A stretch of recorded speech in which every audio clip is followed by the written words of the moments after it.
Hello everyone, welcome to Hindi voice. Agatha Christie की कहानी murder on orient express. Syria में सर्दियों की एक सुबह के 5 बजे का वक्त था। अलेप्पो नगर के प्लेटफॉर्म पर वह रेलगाड़ी खड़ी थी जिसे रेल निर्देशिकाओं में टॉरस एक्सप्रेस का आलीशान नाम दिया गया था। उसमें एक रसोई और खाने का डिब्बा, एक स्लीपर और 2 स्थानीय डिब्बे थे। स्लीपर कार में दाखिल होने वाली सीढ़ी के पास एक युवा फ्रांसीसी लेफ्टिनेंट खड़ा था। वर्दी में लकदक नजर आता हुआ वह छोटे कद के एक छर्रे आदमी से बात कर रहा था, जिसने कानों तक गुलूबंद लपेट रखा था और जिसकी नाक की गुलाबी नोक और ऊपर को ऐठी हुई मूंछों के 2 नुकीले छोरों के सिवा और कुछ नजर नहीं आ रहा था। हड्डियां जमा देने वाली ठंड थी और एक प्रतिष्ठित मेहमान को विदा करने का यह काम ईर्ष्या योग्य नहीं था। लेकिन लेफ्टिनेंट ड्यूबॉस्क अपनी भूमिका दिलेरी से निभा रहा था। नफीस फ्रांसीसी में मन मोह लेने वाले जुमले उसके होठों से झर रहे थे। ऐसा नहीं था कि उसे कुछ सान गुमान हो कि माजरा क्या था। बेशक अफवाहें उड़ती रही थी, जैसे कि इस किस्म के मामलों में हमेशा रहती थी। उसके जनरल साहब का मिजाज खराब से खराब होता चला गया था और फिर यह बेल्जियाई अजनबी आ टपका था। लगता था सुदूर इंग्लैंड से यह लंबा फासला तय करता हुआ। फिर एक हफ्ता गुजरा था, अजीबो गरीब तनाव भरा हफ्ता, और तब कुछ चीज़ें घटित हुई थी। एक नामी अफसर ने खुदकुशी कर ली थी, दूसरे ने इस्तीफ़ा दे दिया था। चिंता में डूबे चेहरों से चिंता गायब हो गई थी। कुछ फौजी सावधानियां ढीली कर दी गई थी। जनरल लेफ्टिनेंट ड्यूबॉस्क के अपने खास जनरल साहब की उम्र अचानक 10 साल कम नजर आने लगी थी। ड्यूबॉस्क के कानों में उस बातचीत का एक टुकड़ा पड़ा था जो जनरल साहब और उस अजनबी के बीच हुई थी। तुमने हमें बचा लिया है प्यारे, जनरल ने भावभीने स्वर में कहा था। बोलते समय उनकी शानदार सफ़ेद मूछें काँप रही थी। तुमने फ्रांसीसी फौज की आबरू बचा ली है, बहुत सारा खून खराबा टाल दिया है तुमने। कैसे तुम्हारा शुक्रिया अदा करूं कि तुमने मेरी बिनती मान ली, इतनी दूर आना। इस अजनबी ने, हरक्यूल पायरो नाम था उसका, मुनासिब जवाब दिया था, जिसमें यह जुमला भी था। लेकिन सचमुच क्या आपके ख्याल में मुझे याद नहीं है कि एक बार आपने मेरी ज़िंदगी बचाई थी? और फिर जनरल ने इस पर अपनी तरफ से एक और मुनासिब जवाब दिया था, उस पुरानी सेवा के लिए कोई श्रेय न लेने की खातिर। और इसके बाद फ्रांस, बेल्जियम, शान और इज्जत और ऐसी ही दूसरी बातों के जिक्र के साथ दोनों गर्मजोशी से गले मिले थे और बातचीत खत्म हो गई थी। इस सब का ताल्लुक किन बातों से था, इस बारे में लेफ्टिनेंट ड्यूबॉस्क अब भी नावाकिफ था। लेकिन उसी के जिम्मे मोसियो पायरो को टॉरस एक्सप्रेस पर विदा करने का काम सौंप दिया गया था और वह इस जिम्मेदारी को उसी जोश और लगन के साथ निभा रहा था जो सुनहरे भविष्य वाले किसी युवा अफसर के अनुकूल हो। आज इतवार है, लेफ्टिनेंट ड्यूबॉस ने कहा। कल सोमवार की शाम आप इस्तांबुल में पहुंच जाएंगे। ये पहली बार नहीं था कि उसने यह टिप्पणी की थी। ट्रेन की रवानगी से पहले प्लेटफॉर्म पर होने वाली बातचीत की फितरत आमतौर पर दोहराव भरी होती है। वह तो है, मोसिए पायरो ने सहमति व्यक्त की थी। और मेरे ख्याल में आप कुछ दिन वहाँ टिके रहना चाहते हैं। आह, ज़रूर ज़रूर। इस्तांबुल यह ऐसा शहर है जहाँ मैं कभी नहीं गया हूँ। उसे छूते हुए गुजर जाना तो अफसोस की बात होगी। बस ऐसा ही है, उसने समझाने के अंदाज में चुटकी बजाई। कोई हड़बड़ नहीं है, मैं वहाँ कुछ दिन सैलानियों की तरह रहूँगा। ला सेंट सोफी बहुत सुंदर है वो, लेफ्टिनेंट ड्यूबॉस ने कहा, जिसने कभी वह इमारत नहीं देखी थी। सर्द हवा का एक झोंका सीटियाँ बजाता प्लेटफॉर्म से गुजर गया। दोनों आदमियों को झुरझुरी आई। लेफ्टिनेंट ड्यूबॉस ने घड़ी पर उड़ती हुई नज़र डाली। 5 बजने में सिर्फ 5 मिनट और। इस ख्याल से कि दूसरे आदमी ने उसकी छिपी हुई निगाह पकड़ ली होगी, उसने एक बार फिर जल्दी से बात शुरू की। साल के इन महीनों में बहुत कम लोग सफ़र कर रहे होते हैं। उसने स्लीपर की खिड़कियों पर ऊपर को नज़र डालते हुए कहा। हाँ, ये तो है, मोसिए पायरो ने रजामंदी जाहिर की। ये उम्मीद करे कि टॉरस एक्सप्रेस बर्फ़ में न फंस जाए कहीं। ऐसा होता है? हाँ, हुआ तो है, पर इस साल नहीं, कम से कम अब तक। तब तो उम्मीद ही करनी चाहिए, मोसियो पायरो ने कहा। यूरोप से मौसम की खबरें तो बुरी है, बहुत बुरी है। बाल्कन के इलाके में काफ़ी बर्फ गिरी है, जर्मनी में भी मैंने सुना है। खैर, जैसे ही बातचीत में एक और रुकावट आती जान पड़ी, लेफ्टिनेंट ड्यूबॉस ने जल्दी से कहा, कल शाम 7:40 पर आप कुस्तुनतुनिया में होगे। हाँ, मोसिए पायरो बोले और बातों के टूटते सिरे को आगे बढ़ाने के प्रयास में उन्होंने कहा, ला सेंट सोफी, मैंने सुना है वह बहुत सुंदर है। शानदार, मुझे यकीन है। उनके सिरों के ऊपर स्लीपर के एक कक्ष का पर्दा बगल को खिसका कर एक युवती ने बाहर की तरफ झाँका। पिछले बृहस्पतिवार को बगदाद से चलने के बाद से मेरी डेबनहैम बहुत कम सो पाई थी। न तो किरकुक जाने वाली रेलगाड़ी में, न मोसुल के रेस्ट हाउस में, और न पिछली रात इस रेलगाड़ी में ही उसे ठीक से नींद आई थी। अब अपने ज़रूरत से ज़्यादा गर्म डिब्बे की घुटन भरी फिजा में जागे हुए लेटे रहने से तंग आकर वह उठी और उसने बाहर को नज़र दौड़ाई। यह ज़रूर अलेप्पो होगा, यकीनन। देखने लायक कुछ भी नहीं, महज एक लंबा नीम अंधेरा प्लेटफॉर्म और कहीं अरबी में ऊंची आवाज़ में चल रही तकरार की गर्मागर्मी।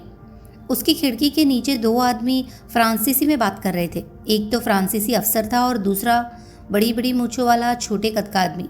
वह हल्के से मुस्कुराई। उसने कभी किसी को गुलूबन से इस कदर लिपटे हुए नहीं देखा था। बाहर ज़रूर काफ़ी ठंड होगी, यही कारण था कि उन्होंने रेलगाड़ी के डिब्बे को इतनी बुरी तरह गर्म कर रखा था। उसने जोर लगाकर खिड़की को और नीचे ठेलने की कोशिश की, लेकिन वह टस से मस न हुई। गाड़ी का कंडक्टर बाहर खड़े दोनों आदमियों के नज़दीक आ गया था। रेलगाड़ी चलने वाली थी। उसने कहा, बेहतर होगा अगर मोसिए अब सवार हो जाए। छोटे कद वाले आदमी ने अपना हैट उतारा। कैसा अंडे जैसा सिर था उसका।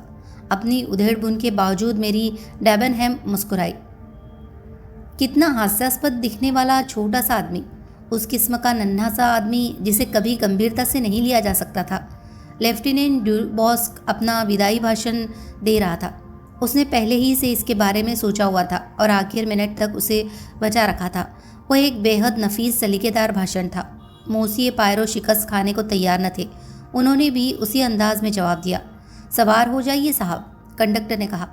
असीम अनिच्छा के भाव से मोसिए पायरो सीढ़ी चढ़कर रेलगाड़ी में सवार हो गए।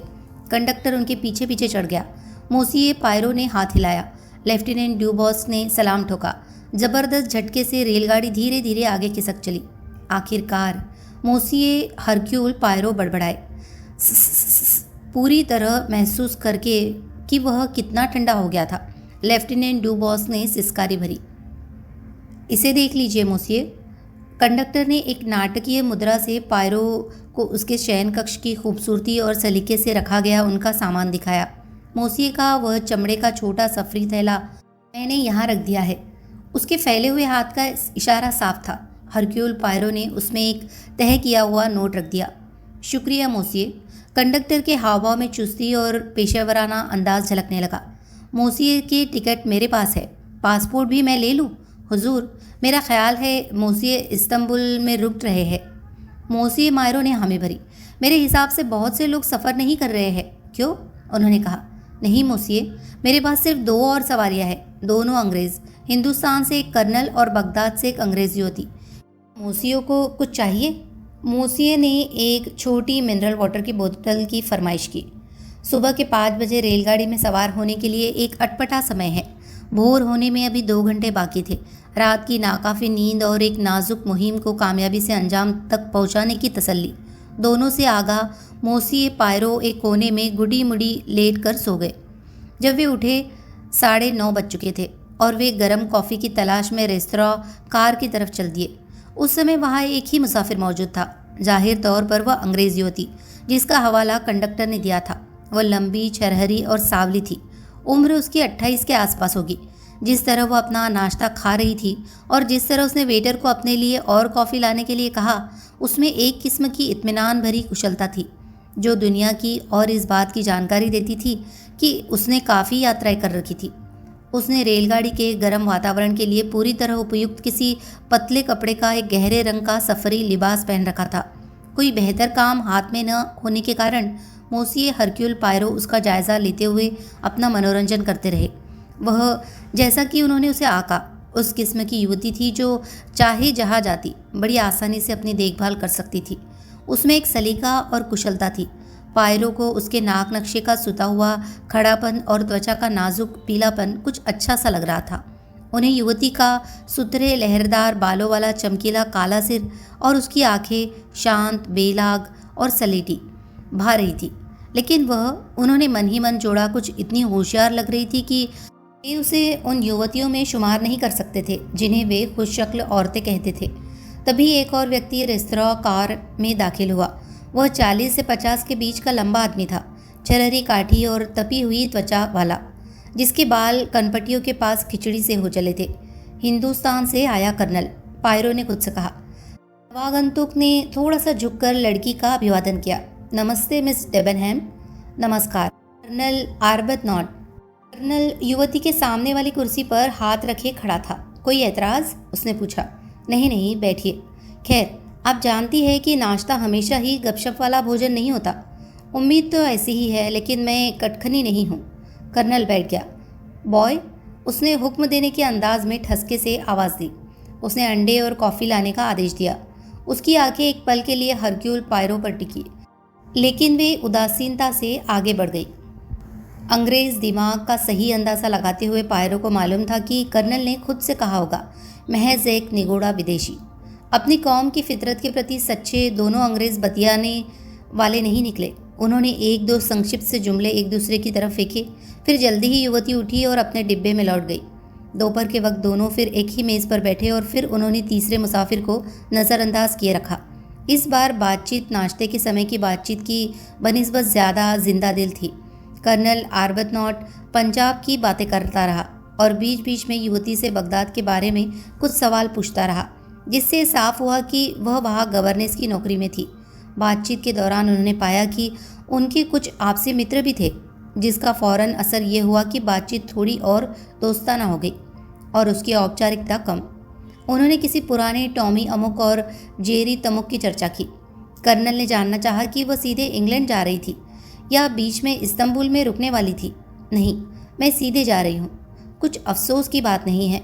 मैं 2 साल पहले इस तरफ आई थी और तब मैंने 3 दिन इस्तंबुल में बिताए थे। अच्छा, खैर, मुझे कहना होगा कि मुझे खुशी है तुम सीधे जा रही हो, क्योंकि मैं भी सीधे जा रहा हूँ। वह भौंडेपन से हल्का सा झुका और ऐसा करते हुए उसके चेहरे पर थोड़ी सी लाली दौड़ गई। अनुरागी बंदा है हमारा कर्नल, कुछ दिलचस्पी के साथ हरक्यूल पायरो ने मन ही मन कहा। यह रेलगाड़ी ये किसी समुद्री सफ़र जितनी ही खतरनाक है। मिस डेबनहैम ने सहज भाव से कहा कि यह तो बहुत अच्छा होगा। उसका लहजा थोड़ा संयत करने वाला था। हरक्यूल पायरो का ध्यान गया कि कर्नल ने मिस डेबनहैम के कंपार्टमेंट तक उसका साथ दिया। बाद में वो टॉरस की शानदार दृश्यावली से होकर गुजरे। गलियारे में अगल बगल खड़े होकर जब वे दूर से सिलिसियन फाटकों को देख रहे थे, तब अचानक लड़की ने एक लंबी सांस छोड़ी। पायरो उनके नज़दीक खड़े थे और उन्होंने लड़की को बुदबुदाते सुना, कितना खूबसूरत है। काश मैं इसका आनंद उठा पाती। आर्बतनॉट ने जवाब नहीं दिया। उसके जबड़े की चौकोर रेखाएं और कस गई जान पड़ी, थोड़ी और कठोर और सख्त। काश तुम इस सब से निकल पाती, उसने कहा। श्श, प्लीज़ चुप करो। अरे ठीक है, उसने हल्की सी खींच भरी निगाह का तीर पायरो की तरफ फेंका। फिर उसने बात जारी रखी, लेकिन मुझे तुम्हारे गवर्नेंस बनने का ख्याल बिल्कुल पसंद नहीं है। तानाशाह किस्म की माओं और उनके थकाऊ लौंडों की हाजिरी बजाते हुए वह ऐसी हंसी जिसकी खनक में बेकाबू होने का हल्का सा संकेत था। अरे तुम्हें ऐसा नहीं सोचना चाहिए। दबी कुचली गवर्नेंस की कल्पना अब एक पिटा हुआ ख्याल है। मैं तुम्हें यकीन दिला सकती हूँ कि अब माता पिता ही डरते रहते हैं कि कहीं मैं उन पर कहीं धौंस न जमाने लगूँ। उन्होंने और कुछ नहीं कहा। आर्बतनॉट शायद यो अपने आपे से बाहर होने पर शर्मिंदा था। कुछ अजीब सी नौटंकी है ये जो मुझे यहाँ नज़र आ रही है, पायरो ने खुद से ख्यालों में डूबे हुए कहा। उन्हें बाद में अपने इस ख्याल की याद आने वाली थी। वे उसी रात लगभग 11:30 बजे कोन्या पहुँचे। दोनों अंग्रेज़ मुसाफिर बर्फ ढके प्लेटफॉर्म पर आगे पीछे चहलकदमी करते हुए टांगें सीधी करने के लिए उतरे। मोसिए पायरो रेलवे स्टेशन की भरपूर हलचल को खिड़की के शीशे के पीछे से देखने पर संतुष्ट थे, लेकिन लगभग 10-1 मिनट के बाद उन्होंने तय किया कि थोड़ी देर खुली हवा में सांस लेना आखिरकार कोई बुरा ख्याल नहीं था। उन्होंने सावधानी से तैयारी की, अपने गिर्द कई गुलूबंद और कोट लपेटते और अपने साफ सुथरे जूतों पर रबर के बाहरी जूते चढ़ाते हुए इस तरह पहन ओढ़कर वे हिचकिचाते हुए प्लेटफॉर्म पर उतरे और उसकी लंबाई नापने में जुड़ गए। टहलते हुए वे इंजन के आगे तक निकल गए। ये आवाज़ें ही थी जिन्होंने एक यातायात वाहन की छाया में खड़े हो अस्पष्ट आकारों की नाक का सुराग दिया। आर्बतनॉट बोल रहा था। मेरी? युवती ने उसे टोक दिया। अभी नहीं, अभी नहीं। जब यह सीन सब निपट जाए, जब यह हमारे पीछे रह जाए, तब। मौके का ख्याल करते हुए होशियारी से मोसिए पायरो दूसरी तरफ मुड़ गए। वे मिस डेबनहैम की शांत तत्पर आवाज़ को मुश्किल ही से पहचान पाए होते। अजीब व गरीब, उन्होंने खुद से कहा। अगले दिन उन्होंने गुनताड़ा भिड़ाया कि शायद कहीं वे आपस में लड़ तो नहीं पड़े थे। वे एक दूसरे से ज़्यादा बात नहीं कर रहे थे। युवती, पायरो ने सोचा, बेताब जान पड़ती थी, चिंतित थी। उसकी आंखों के नीचे काले दायरे थे। दोपहर बाद के लगभग 2:30 बजे का वक्त होगा जब ट्रेन रुक गई। खिड़कियों के सिर बाहर निकले।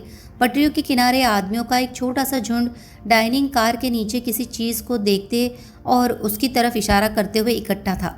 पायरो ने बाहर झुककर कंडक्टर से बात की तो तेज़ तेज़ चलता हुआ बगल से गुजर रहा था। उसने जवाब दिया और पायरो ने अपना सिर अंदर कर लिया और मुड़ते हुए मेरी डेबनहैम से लगभग टकरा ही गए, जो उनके ठीक पीछे खड़ी थी। क्या मामला है? उसने फ्रांसीसी में थोड़ा हांफते हुए पूछा।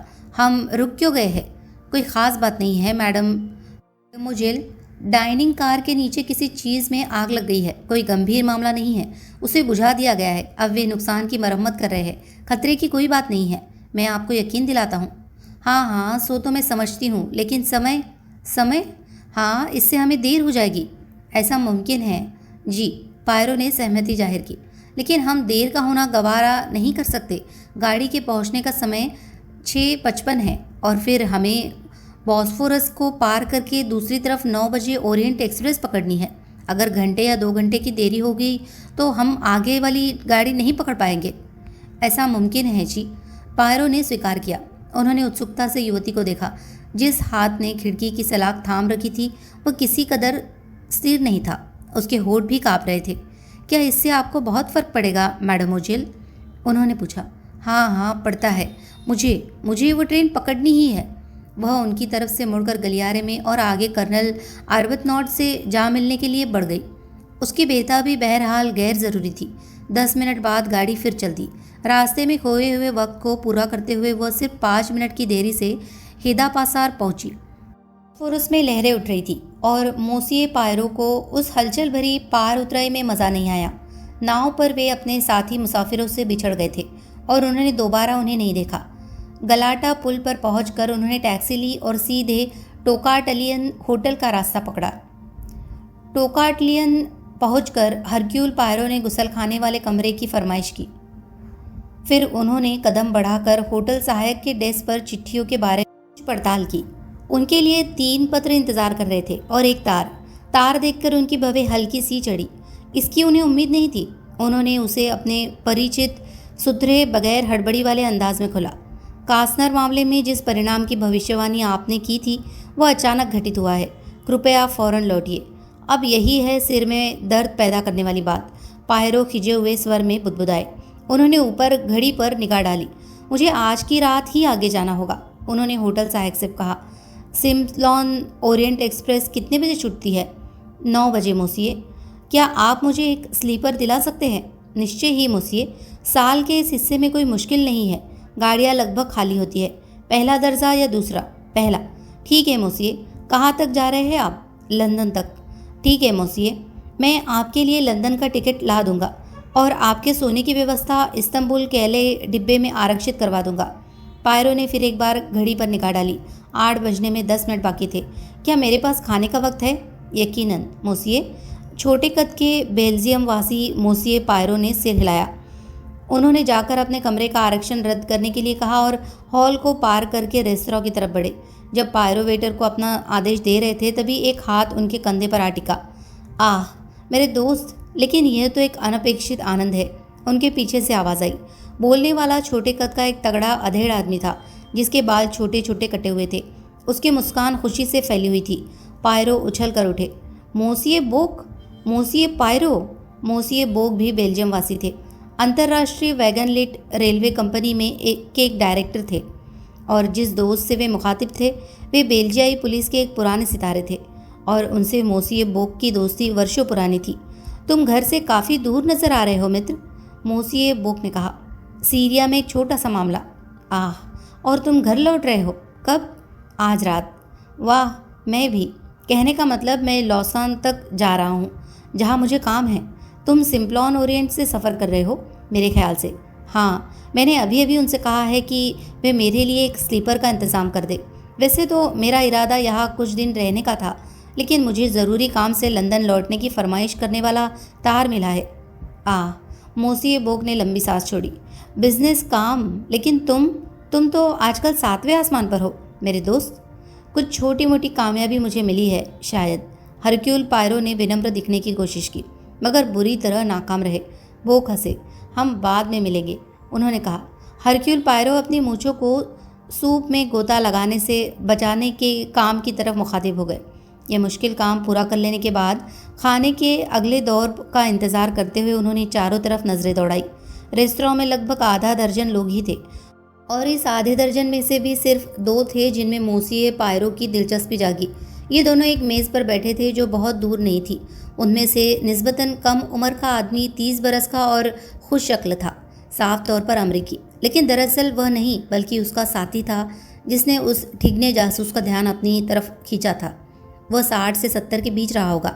थोड़ी दूर से उसकी मुद्रा एक परोपकारी समाजसेवी जैसी सौम्य दिखाई देती थी।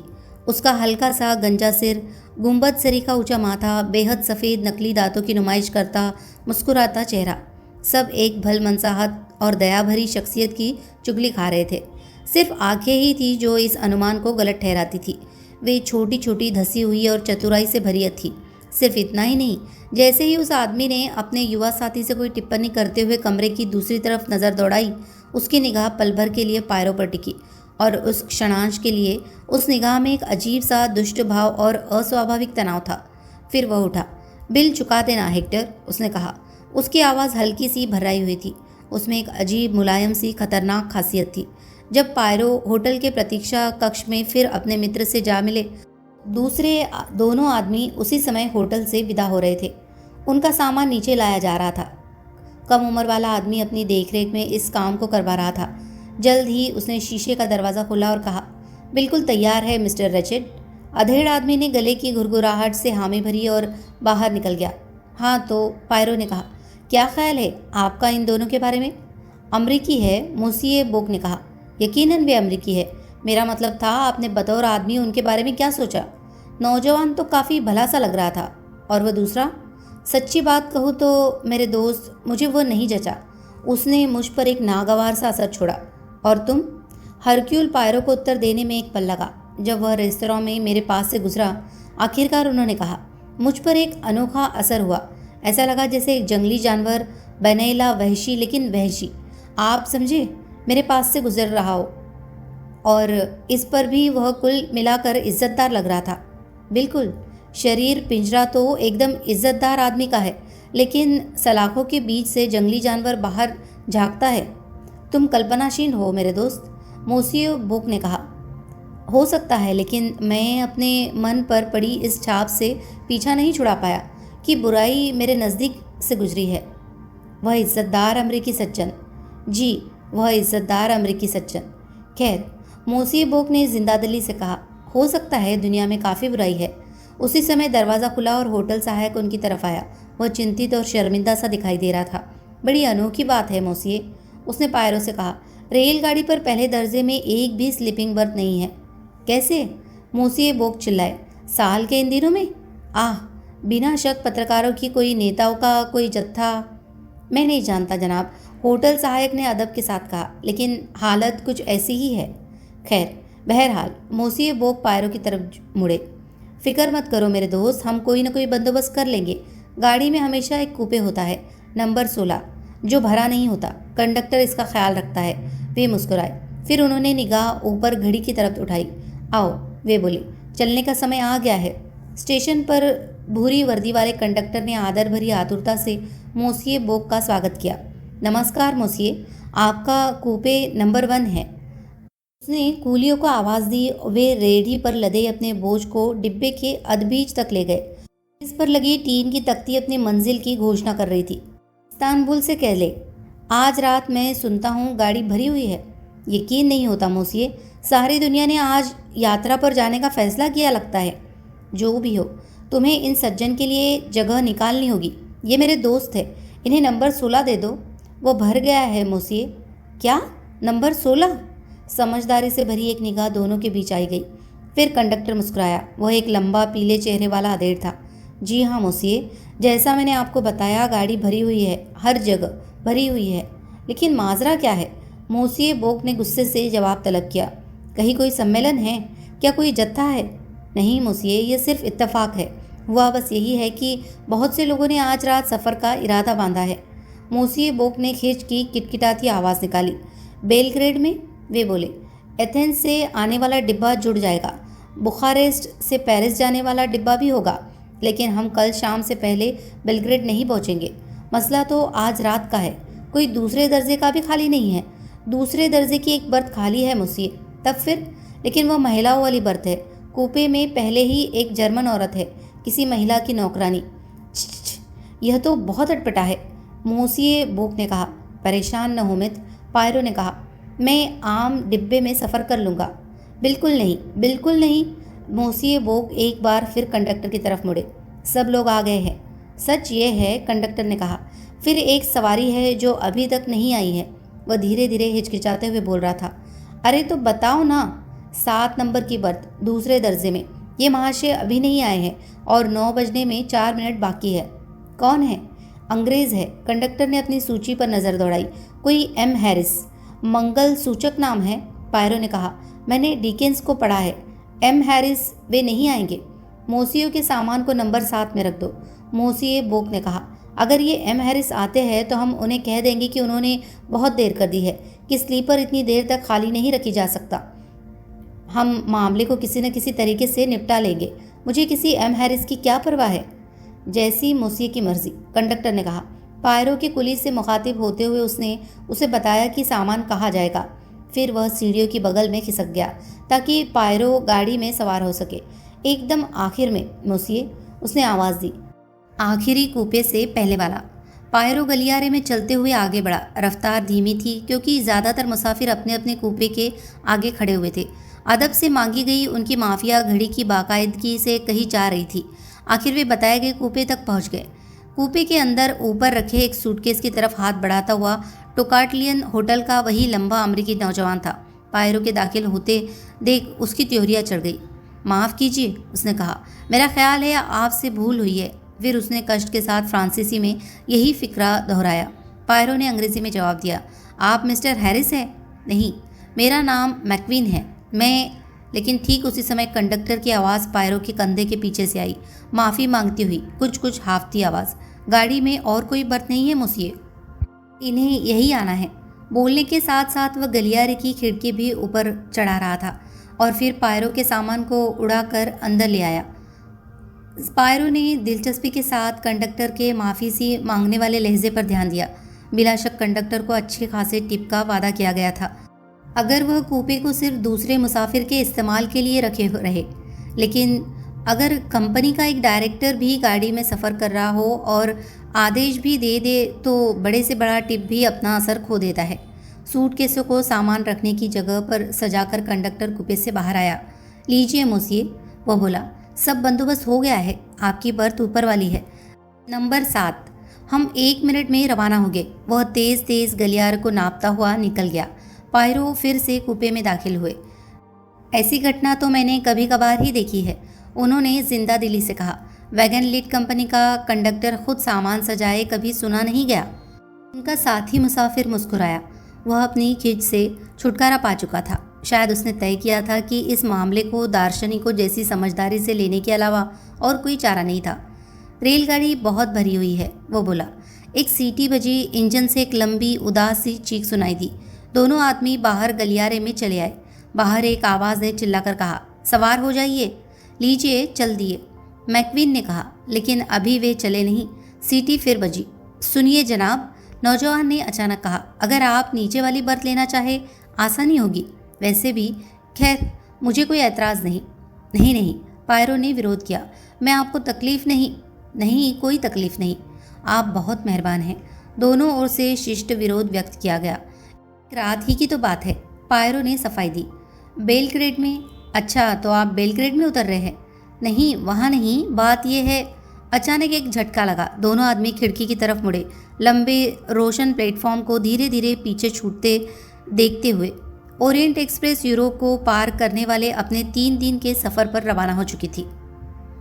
अगले दिन मोसिए, हरक्यूल, पायरो डाइनिंग कार में थोड़ी देर से दाखिल हुए। वे सुबह जल्दी उठ गए थे। नाश्ता उन्होंने लगभग अकेले किया था और सुबह का समय उन्होंने उस मामले के लिखित ब्योरो पर दोबारा नज़र डालते हुए गुजारा था जो उन्हें वापस लंदन बुला रहा था। उन्हें अपने साथी मुसाफिर की ज़्यादा झलक नहीं मिली थी।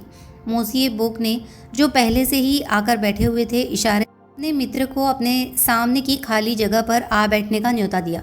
पायरो आकर बैठे और जल्दी ही उन्होंने खुद को मेज़ के उस सुविधा प्राप्त स्थान पर पाया जहां सबसे पहले और सबसे उम्दा पकवान परोसे जाते थे।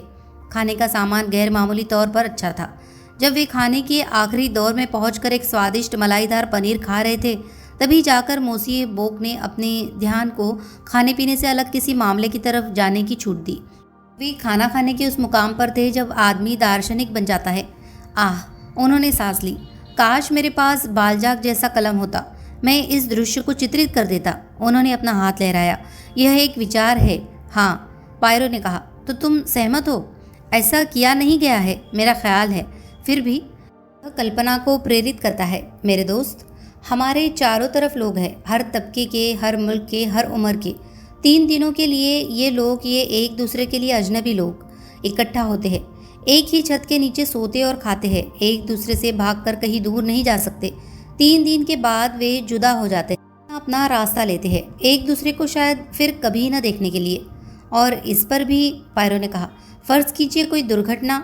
अरे नहीं मेरे दोस्त, आपके दृष्टिकोण से यह अफसोसनाक होगा, मैं मानता हूँ, लेकिन इस पर भी एक पल के लिए फ़र्ज़ करें ऐसा हो, फिर शायद ये सब जो यहाँ है एक दूसरे से जुड़ जाते हैं, मौत से।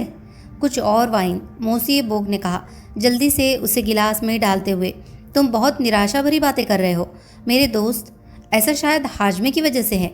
ये सही है, पायरो ने रजामंदी जाहिर की, कि सीरिया में खाना मेरे पेट के बहुत माफिक नहीं था। उन्होंने वाइन की चुस्की ली, फिर पीछे को झुककर उन्होंने अपनी आंखें सोचने की मुद्रा में डाइनिंग कार के चारों तरफ घुमाई। वहाँ 13 लोग बैठे हुए थे और जैसा मोसिए बोक ने कहा था, सभी तबकों और कौमों के।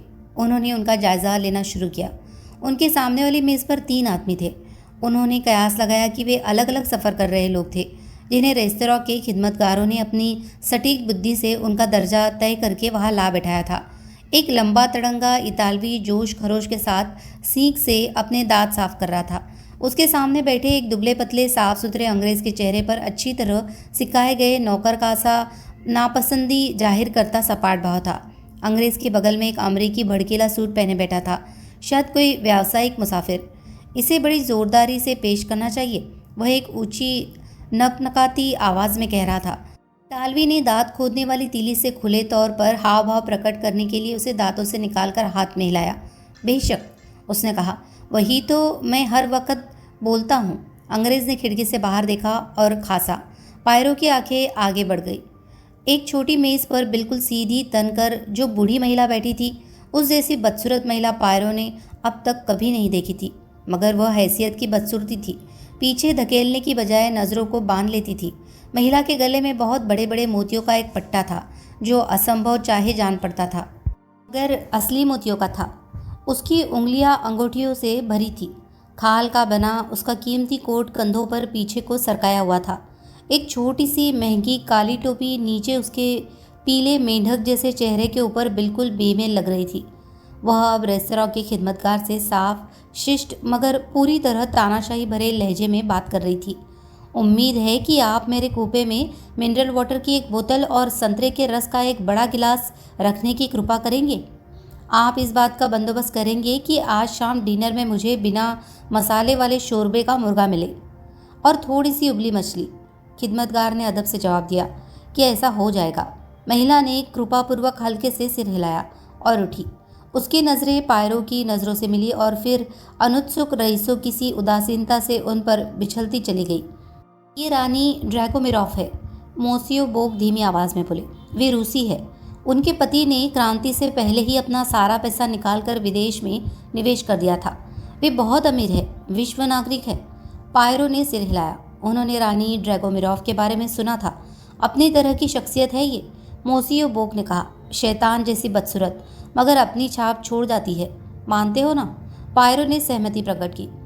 एक और बड़ी मेज़ पर मेरी डेबनहम दो दूसरी औरतों के साथ बैठी हुई थी। उनमें से एक पट्टू का ब्लाउज और ऊनी लहंगा पहने लंबी अधेड़ औरत थी। उसके घने मगर फीके सुनहरे बाल बेढंगेपन से एक बड़े से जूड़े में बंधे हुए थे। उसने चश्मा पहना हुआ था और उसका लंबोतरा मुलायम मिलनसार चेहरा किसी भीड़ का सा लगता था। वह तीसरी औरत को सुन रही थी, जो एक मोटी सी खुशगवार चेहरे वाली उम्रदराज औरत थी और एक धीमी साफ एकरस आवाज़ में बात कर रही थी, जिसके सांस लेने के लिए रुकने या खामोश होने का कोई संकेत नहीं मिल रहा था। और इस तरह मेरी बेटी ने कहा, अरे, वह बोली, तुम अमेरिकन रंग ढंग को बस यूं ही इस देश में लागू नहीं कर सकते। यहाँ के लोगों के लिए आलसी होना कुदरती बात है, वह बोली। उनमें हल्ला बोलने की कोई इच्छा तो है ही नहीं, मगर जो भी हो, आपको ये जानकर अचरज होगा कि हमारा कॉलेज वहाँ क्या कर रहा है। उन्होंने टीचरों का अच्छा खासा जत्था जुटा लिया है। मेरा ख्याल है शिक्षा जैसी कोई दूसरी चीज़ नहीं है। हमें अपने पश्चिमी आदर्श लागू करने चाहिए और पूरब को सिखाना चाहिए कि वह उन्हें पहचाने। मेरी बेटी कहती है। रेलगाड़ी एक सुरंग में जा घुसी। वो शांत एकरस आवाज़ में डूब गई। अगली छोटी सी मेज़ पर कर्नल आर्बतनॉट बैठे थे, अकेले। उनकी निगाह मेरी डेबनहम के सिर की पिछली तरफ जमी हुई थी। वे साथ साथ नहीं बैठे थे, हालांकि इसका बंदोबस्त बड़ी आसानी से हो सकता था। क्यों? शायद पायरो ने सोचा मेरी डेबनहम ने मना कर दिया हो। एक गवर्नेस सावधान रहना सीख जाती है। रख रखाव जरूरी है। अपनी आजीविका अर्जित करने वाली लड़की को सूझबूझ से काम लेना ही होता है। उनकी निगाह सरकती हुई डिब्बे की दूसरी तरफ गई। परले छोर पर दीवार के सहारे काले लिबास में चौड़े भावहीन चेहरे वाली एक अधेड़ औरत थी। जर्मन है या स्कैंडिनेविया की? पायरो ने सोचा। शायद एक जर्मन महिला की नौकरानी। उसके बाद एक जोड़ा था, आगे को झुका, आपस में जिंदादिली से बात करता हुआ। आदमी ने ढीले ऊनी कपड़े का अंग्रेजी लिबास पहना हुआ था, लेकिन वह अंग्रेज नहीं था। हालांकि सिर्फ उसके सिर का पिछला हिस्सा पायरो को नजर आ रहा था, मगर उसका आकार और कंधों की बनावट उसकी चुगली खा रही थी। बड़ा सा आदमी, सुडौल सुगठित। अचानक उसने अपना सिर घुमाया और पायरो ने उसे ठीक से देखा। 30 साल का एक बहुत खुशशक्ल आदमी, जिसके चेहरे पर बड़ी बड़ी सुनहरी मूछें थी। उसके सामने बैठी औरत महज लड़की सी ही थी, अंदाजे से 20 साल की। कसा हुआ छोटा सा काला कोट और लहंगा, सफ़ेद साटिन का ब्लाउज, छोटी सी सुंदर टोपी, सिर पर फबने वाले बाकी अंदाज में टिकाई हुई। उसका एक सुंदर विदेशियों जैसा चेहरा, बेहद सफ़ेद चमड़ी, बड़ी बड़ी भूरी आंखें और कज्जल काले बाल थे। वह लंबे होल्डर में खूसा सिगरेट पी रही थी। प्रसाधन सामग्री की मदद से तैयार किए गए उसके हाथों की उंगलियों के नाखून गहरे लाल रंग के थे। उसने प्लैटिनम की अंगूठी में जड़ा एक बड़ा सा पन्ना पहन रखा था। उसकी निगाहों और आवाज़ में नखरा और चुलबुलापन था। सुंदर है, सुरुचि संपन्न भी, पायरो ने बुदबुदाकर कहा। पति और पत्नी? क्यों? मोसियो बोक ने सिर हिलाया। हंगरी दूतावास, मेरा ख्याल है, उन्होंने कहा। सुंदर जोड़ा है। अब सिर्फ 2 और खाने वाले बचे थे, पायरो का साथी मुसाफिर मैक्वीन और उसका मालिक रेचेट। ये आखिरी शख्स पायरो की तरफ मुंह किए बैठा था और पायरो ने दूसरी बार उस बेकशिश चेहरे का जायजा लिया। भवों और माथे की नकली भलमनसाहत और छोटी छोटी बेरहम आंखों पर गौर करते हुए स्पष्ट ही मोसियो बोक ने अपने मित्र की भावभंगिमा में एक तब्दीली देखी। जिसे तुम देख रहे हो, क्या तुम्हारा वही जंगली जानवर है? उन्होंने पूछा। पायरो ने सिर हिलाकर हामी भरी। जैसे ही पायरो की कॉफ़ी लाकर उनके सामने रखी गई, मोसियो बोक उठ खड़े हुए। पायरो के पहले शुरू करने की वजह से वे कुछ देर पहले ही खाना खत्म कर चुके थे। मैं अपने कूपे में जा रहा हूँ, उन्होंने कहा। यहाँ से उठकर उधर ही आ जाओ, कुछ गपशप करें। खुशी से पायरो अपनी कॉफ़ी की चुस्की लेते रहे और फिर उन्होंने एक लिक्योर का आदेश दिया। खिदमतगार अपने पैसों वाले डिब्बे के साथ मेज़ जाकर बिलों के पैसे वसूल कर रहा था। बुजुर्गवार अमरीकी महिला की आवाज़ ऊंची हो गई, तीखी और शिकायत भरी। मेरी बेटी ने कहा, खाने के कूपनों की एक गड्डी ले लो और तुम्हें तकलीफ़ नहीं होगी। कोई तकलीफ़ नहीं, लेकिन ऐसा होता नहीं। लगता है उन्हें 10% टिप में ज़रूर चाहिए, और फिर वह मिनरल वाटर की बोतल भी है, और अजीब सा पानी है वो। उनके पास एवियन या विची नहीं था, जो बात मुझे अजीब सी लगती है। असल में उन्हें कैसे कहोगे, इस देश का पानी ही पेश करना होता है, भेड़ सरीखे चेहरे वाली महिला ने समझाकर कहा। खैर, मुझे तो अजीब लगता है। उसने भद्दा सा मुँह बनाकर मेज़ पर अपने सामने रखी रेजगारी के ढेर को देखा। देखो ज़रा इन अजीब सिक्कों को जो उसने मुझे दिए हैं। दीनार या जाने क्या कुछ, बस ढेर सारा कचरा दिखता है ये, मेरी बेटी ने कहा। मेरी डेबनहम ने अपनी कुर्सी पीछे को सरकाई और बाकी दोनों महिलाओं की तरफ हल्का सा झुकते हुए चल दी। कर्नल आर्बतनॉट उठे और उसके पीछे पीछे चले गए। अपनी घिनौनी रेजगारी उठाकर अमरीकी महिला ने भी वही रास्ता अपनाया और भेड़ जैसी दिखने वाली महिला भी उसी के पीछे पीछे चली गई। पायरो और रैचेट और मैक्वीन के सिवा डाइनिंग कार खाली थी।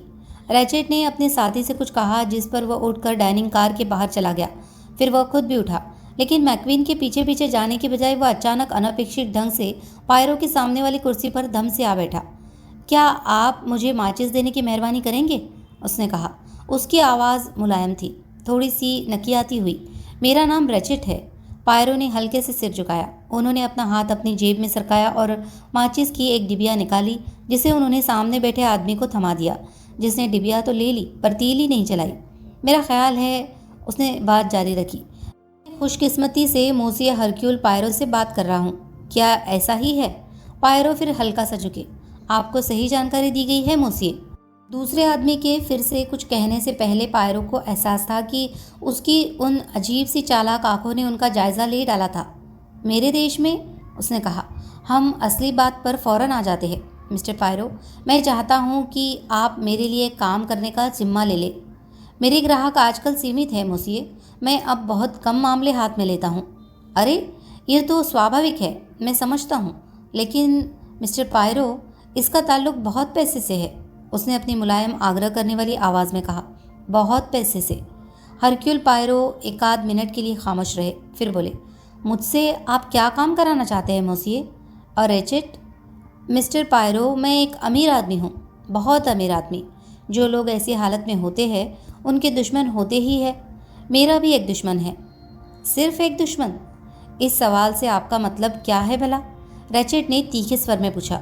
मोसिए, मेरे अनुभव में जब कोई आदमी इस हालात में हो कि जैसा आपने कहा उसके दुश्मन हो, तब यह आमतौर पर अपने आप में सिर्फ एक दुश्मन तक ही सीमित होने वाली बात नहीं रहती। ऐसा लगा कि रैचेट को पायरो के जवाब से राहत का एहसास हुआ। उसने जल्दी से कहा, ठीक है, मैं ये बात समझता हूँ, एक या कई दुश्मन, फ़र्क नहीं पड़ता। असली बात तो मेरी सुरक्षा है। सुरक्षा? मुझे जान की धमकी दी गई है मोसियो पायरो। वैसे मैं ऐसा आदमी हूँ जो अपना बहुत अच्छी तरह ख्याल रख सकता है। अपने कोट की जेब से उसका हाथ पल भर के लिए बाहर आया और एक छोटी सी पिस्तौल की झलक दिखा गया। उसने कठोरता से बात जारी रखी। मेरा ख्याल है, मैं ऐसा आदमी नहीं हूँ जो ऊँघता हुआ पकड़ा जाए, लेकिन जैसा कि मैं इसे देखता हूँ, मैं अपनी हिफाजत दुगनी पक्की क्यों न कर लूँ। मेरे हिसाब से आप ही मेरे पैसे के लायक आदमी हैं मिस्टर पायरो, और याद रखिए, बहुत पैसा। पायरो कुछ देर तक सोचते हुए उसे देखते रहे। उनका चेहरा पूरी तरह भाव रहित था। दूसरे को रत्ती भर अंदाज़ा नहीं हो सकता था कि उनके दिमाग में कैसे ख्याल घुमड़ रहे थे। मुझे अफसोस है मोसिए, आखिरकार उन्होंने कहा, मैं आपकी सेवा नहीं कर सकता। दूसरे व्यक्ति ने घाघपने से पायरो को देखा। तब अपनी रकम बताइए, उसने कहा। पायरो ने इनकार में सिर हिलाया। आप समझ नहीं रहे मोसिए, मैं अपने पेशे में बहुत खुशकिस्मत रहा हूँ। मैंने इतना पैसा बना लिया है कि मैं अपनी ज़रूरतें और अपनी सनकें दोनों पूरी कर सकता हूँ। मैं अब सिर्फ ऐसे मामले लेता हूँ जो मुझे दिलचस्प लगते हैं। काफ़ी हिम्मत है आप में, रैचेट ने कहा। क्या $20,000 आपको लुभा सकते हैं? जी नहीं। अगर आप और पाने की उम्मीद से में मना कर रहे हैं तो आपको मिलने से रहे। मैं पैसे की कीमत जानता हूँ। मैं भी मोसियो रैचेट। मेरे प्रस्ताव में गलत क्या है? पायरो उठे। अगर आप काम धंधे में निजी बातों को लाने के लिए मुझे माफ़ करें मिस्टर रैचेट, तो मसला ये है कि मुझे आपका चेहरा पसंद नहीं। और ये कहकर पायरो डाइनिंग कार से चल दिए। सिम्प्लॉन ओरिएंट एक्सप्रेस उस शाम 8:45 बजे बेलग्रेड पहुंची। उसकी रवानगी 9:15 बजे से पहले तय नहीं थी, इसलिए पायरो प्लेटफॉर्म पर उतर गए। लेकिन वे देर तक वहाँ नहीं रहे। हड्डियाँ जमा देने वाली ठंड थी और हालांकि जहाँ तक प्लेटफॉर्म का सवाल था वहाँ आड़ थी, मगर बाहर भारी बर्फबारी हो रही थी। वे अपने कूपे में लौट आए। कंडक्टर, जो प्लेटफॉर्म पर खड़ा हुआ गर्म रहने के लिए अपने पैर पटकने के साथ साथ बाहें भी लहरा रहा था, उसने बोला, मोसिए, आपका सामान हटाकर कूपे नंबर 1 में पहुंचा दिया गया है, मोसिए बोक के कूपे में। लेकिन मोसिए बोक कहाँ है तब? वे एथेंस से आए डिब्बे में चले गए हैं, जो अभी अभी जोड़ा गया है। पायरो अपने मित्र की तलाश करते हुए वहां पहुंचे। मोसिए बोक ने उनके ऐतराज़ किनारे कर दिए। कोई परेशानी नहीं, कोई परेशानी नहीं। इस तरह ज़्यादा सुविधाजनक है। तुम इंग्लैंड तक जा रहे हो, इसलिए ये बेहतर है कि तुम सीधे कैले तक जाने वाले डिब्बे में रहो। मैं यहाँ बिल्कुल ठीक ठाक हूँ। काफ़ी शांति है यहाँ। मुझे और एक यूनानी डॉक्टर को छोड़कर यह डिब्बा खाली है। आह दोस्त, कैसी रात है ये। वे कहते हैं इतनी बर्फ बरसों से नहीं गिरी। बस यही मनाएं कि बीच रास्ते रुकना न पड़े। मैं इस सब के बारे में बहुत खुश नहीं हूँ, ये मैं बता दूँ तुम्हें। समय पर ठीक 9:15 बजे रेलगाड़ी स्टेशन से रवाना हो गई और उसके थोड़ी देर बाद पायरो उठे। उन्होंने अपने मित्र से विदा और गलियारे से होते हुए वापस अपने डिब्बे में आ गए, जो आगे की तरफ डाइनिंग कार की बगल में था। सफ़र के दूसरे दिन अवरोध टूट रहे थे। कर्नल आर्बतनॉट अपने कूपे के दरवाजे पर खड़े मैक्विन से बात कर रहे थे। जब मैक्विन ने पायरो को देखा तो जो वह कह रहा था उसे बीच ही में रोक दिया। वह बहुत चकित लग रहा था। अरे, वह ऊंचे स्वर में बोला, मैंने तो सोचा था आप हमें छोड़ गए हैं। आपने कहा था आप बेलग्रेड पर उतरने वाले हैं। आपने मुझे गलत समझा, पायरो ने मुस्कुराते हुए कहा। अब मुझे याद आ गया, जब हम उसके बारे में बात कर रहे थे ठीक उसी समय रेलगाड़ी इस्तांबुल से चल पड़ी थी। लेकिन जनाब, आपका सामान वह तो चला गया है। वह दूसरे कुपे में ले जाकर रख दिया गया है बस। ओह, अच्छा। उसने आर्बतनॉट के साथ बातचीत का सिरा फिर थाम लिया और पायरो गलियारे में आगे को बढ़ गए। उनके अपने कूपे से 2 दरवाजे पहले बुजुर्ग अमरीकी महिला श्रीमती हबर्ड खड़ी थी। उस भेड़ जैसी महिला से बात कर रही थी जो स्वीडन की थी। श्रीमती हबर्ड दूसरी औरत पर जोर डालकर उसे एक पत्रिका देने की कोशिश कर रही थी। नहीं, ले लो इसे, उसने कहा। मेरे पास पढ़ने को और भी बहुत कुछ है। ये सर्दी कितनी जानलेवा है ना? उसने भलमनसाहत से पायरो की तरफ सिर हिलाया। आप बड़ी मेहरबान हैं, स्वीडी महिला बोली। अरे बिल्कुल नहीं, उम्मीद है तुम ठीक से सोओगी और सुबह तुम्हारा सिर बेहतर होगा। वजह सिर्फ सर्दी है। अब मैं अपने लिए एक प्याला चाय बनाती हूँ। क्या तुम्हारे पास कुछ एस्पिरिन है? पक्का है ना? अब मेरे पास काफ़ी है।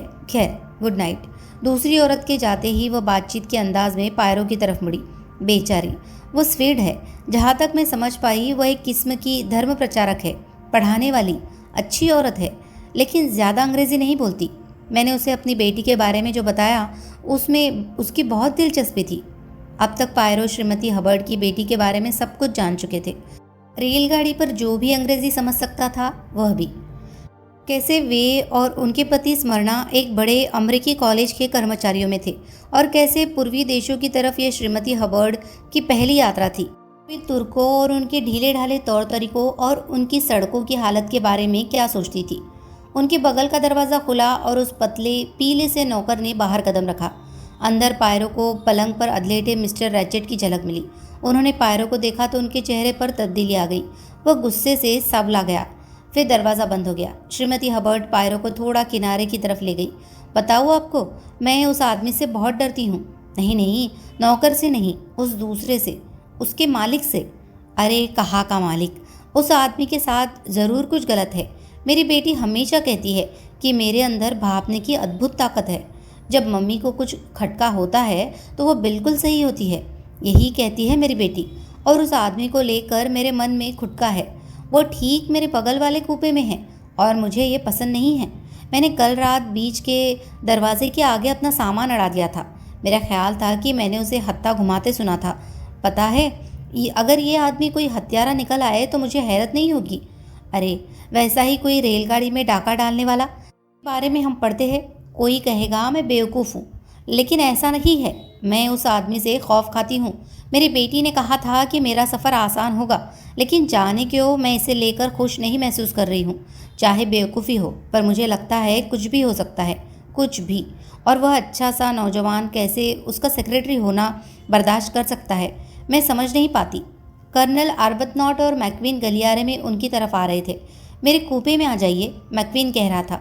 अभी वह रात के लिए तैयार नहीं किया गया है। अब जो बात मैं हिंदुस्तान से संबंधित आपकी नीति के बारे में सही समझना चाहता हूँ वो ये है कि दोनों आदमी बगल से गुजरकर गलियारे में और आगे मैक्विन के कूपे में चले गए। श्रीमती हबर्ड ने पायरो से विदा ली। मेरा ख्याल है मैं सीधे बिस्तर पर जाकर कुछ पढ़ूंगी, उन्होंने कहा। Good night. Good night madame. Poirot अपने कूपे की तरफ बढ़ गए, जो रैचेट के कूपे के आगे वाला था। उन्होंने कपड़े उतारे बिस्तर में जा घुसे। लगभग आधे घंटे तक पढ़ते रहे और फिर उन्होंने बत्ती बुझा दी। वे कुछ घंटे बाद जगे और एक झटके से उठे। उन्हें मालूम था कि क्या था जिसने उन्हें जगा दिया था। ऊंची आवाज़ में किसी की कराह, लगभग एक चीख, कहीं नज़दीक ही। ठीक उसी पल किसी घंटी की तीखी खनक सुनाई दी। पायरो उठ बैठे और उन्होंने बत्ती जला दी। उन्होंने गौर किया कि रेलगाड़ी रुकी खड़ी थी, शायद किसी स्टेशन पर। उस चीख ने उन्हें चौंका दिया था। उन्हें याद आया कि उनके बगल वाला अगला कूपे रैचेट का था। वे बिस्तर से बाहर निकले और जैसे ही उन्होंने अपना दरवाज़ा खोला, कंडक्टर गलियारे में तेज़ तेज़ चलता हुआ आया और उसने रैचेट के दरवाजे पर दस्तक दी। पायरो ने अपने दरवाजे को साज भर खुला रखा और ताक लगाए रखी। कंडक्टर ने दूसरी बार दस्तक दी। एक घंटी बजी और गलियारे में और आगे एक और दरवाजे के ऊपर एक बत्ती जली। कंडक्टर ने अपने कंधे के पीछे को झाँका। ठीक उसी समय बगल के कूपे से एक आवाज़ ने फ्रांसीसी में पुकार कर कहा, कोई बात नहीं, फिक्र मत करो, मुझसे गलती हुई। बहुत अच्छा मोसिए। कंडक्टर उस दरवाजे को खटखटाने के लिए तेज़ी से लपका जिसके ऊपर बत्ती जल रही थी। पायरो वापस अपने बिस्तर में चले आए, तनाव से मुक्त मन के साथ, और उन्होंने बत्ती बुझा दी। उन्होंने अपनी घड़ी पर नज़र डाली। 1 बजने में महज 23 मिनट बाकी थे। पायरो ने पाया कि उन्हें फिर से सोने में दिक्कत महसूस हो रही थी। एक तो यह था कि उन्हें गाड़ी की रफ्तार का बंद हो जाना खटक रहा था। अगर सचमुच बाहर कोई स्टेशन था तो वह अजीबोगरीब ढंग से खामोश था। इसके बरक्स रेलगाड़ी पर जो आवाज़ें हो रही थी वे गैर मामूली तौर पर ऊंची लग रही थी। वे रैचेट को बगल में दरवाजे की दूसरी तरफ चलते फिरते सुन सकते थे। एक क्लिक जैसे ही उसने वॉश बेसिन नीचे किया, फिर एक और क्लिक जब वॉश बेसिन वापस बंद किया गया। बाहर गलियारे में कदमों की आहट दूर जाती हुई सुनाई दी। शयन कक्ष की चप्पलें पहने पैर घसीट कर चलते किसी आदमी के कदमों की आहट। हरक्यूल पायरो छत को घूरते हुए जगे रहे। बाहर स्टेशन इतना खामोश क्यों था? उन्हें गला सूखता हुआ लगा। हस्बे मामूल मिनरल वाटर की अपनी बोतल मांगना भूल गए थे। उन्होंने फिर अपनी घड़ी पर नजर डाली। 1:15 बजे से कुछ ऊपर का वक्त था। वे घंटी बजाकर कंडक्टर को बुलाएंगे और उससे थोड़ा सा मिनरल वाटर लाने को कहेंगे। उनकी उंगली घंटी का बटन दबाने को बढ़ी, लेकिन जैसे ही खामोशी के उस आलम में उन्होंने टन की आवाज़ सुनी, वे रुक गए। वो आदमी फौरन हर घंटी की तामील तो नहीं कर सकता था। टन टन टन घंटी बार बार सुनाई देती रही। वह आदमी था कहाँ? कोई अधीर हो रहा था। टन जो भी था, उसने अपनी उंगली मजबूती से बटन पर दबाए रखी थी। अचानक गलियारे में हड़बड़ाहट के साथ अपने कदमों की आहट को गूंजाता हुआ वो आदमी आया। उसने किसी दरवाजे पर दस्तक दी जो पायरो के कमरे से बहुत दूर नहीं था। फिर आवाज़ें आई, कंडक्टर की आदर सूचक माफ़ी मांगती हुई और एक औरत की, हटी और तेज तेज, श्रीमती हबर्ड। पायरो मन ही मन मुस्कुराए। झगड़ा? अगर वह झगड़ा था। कुछ देर जारी रहा। उसका अनुपात कंडक्टर के 10% ढाढ़स बनाने वाले रवैये के मुकाबले 90% श्रीमती हबर्ड का था। आखिरकार ऐसा लगा कि मामला निपट गया है। पायरो ने साफ साफ सुना, गुड नाइट मैडम, और एक दरवाजे के बंद होने की आवाज़ आई। उन्होंने अपनी उंगली से घंटी का बटन दबाया। कंडक्टर फौरन आ पहुंचा। वह उत्तेजित और परेशान दिख रहा था। एक बोतल मिनरल वाटर? अभी लाया मुझसे। शायद पायरो की आंख में कौंधी चमक ने उसे अपने दिल का बोझ उतारने के लिए उकसाया। यह अमरीकी महिला? हाँ, कंडक्टर ने अपना माथा पूछा। कल्पना कीजिए कैसा वक्त गुजारा है उसके साथ। वह हट कर रही है। जी हाँ, हट। कि उसके कूपे में एक आदमी, ज़रा खुद ही सोचिए मोसिए, इस तरह के कूपे में उसने अपना हाथ चारों तरफ घुमाया। कहाँ छिपाएगा वह खुद को? मैंने उससे बहस की। मैंने उससे बताया कि यह असंभव है। वह जिद पर कायम है। वो उठी तो एक आदमी वहाँ था। तो फिर कैसे? मैंने पूछा। वो बाहर निकला और अपने पीछे दरवाजे को अंदर से बंद छोड़ गया। मगर वह अकल की कोई बात सुनने को तैयार नहीं, मानो हमें परेशान करने के लिए पहले ही काफ़ी कुछ नहीं है। ये बर्फ? बर्फ? जी हाँ मोसिए। क्या मोसिए ने गौर नहीं किया? गाड़ी रुक गई है। हम बर्फबारी में फंस गए हैं। भगवान जाने कितनी देर हम यहाँ रहेंगे। मुझे एक बार 7 दिन तक बर्फ में फंसे रहना याद है। कहाँ हैं हम? विनकोवी और ब्रोड के बीच। अरे रे, पायरो ने खिज भरे स्वर में कहा। कंडक्टर चला गया और पानी के साथ लौटा। Good night मोसिए।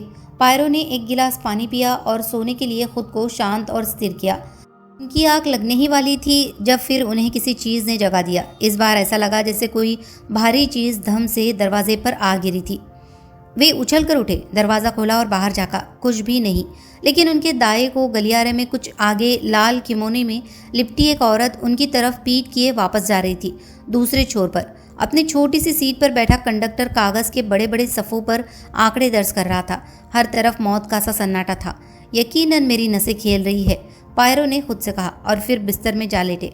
इस बार वे दिन चढ़ने तक सोते रहे। जब वे उठे तब भी रेलगाड़ी रुकी हुई थी। उन्होंने एक पर्दा उठाया और बाहर झाँका। बर्फ के बड़े बड़े अंबारों ने रेलगाड़ी को घेर रखा था।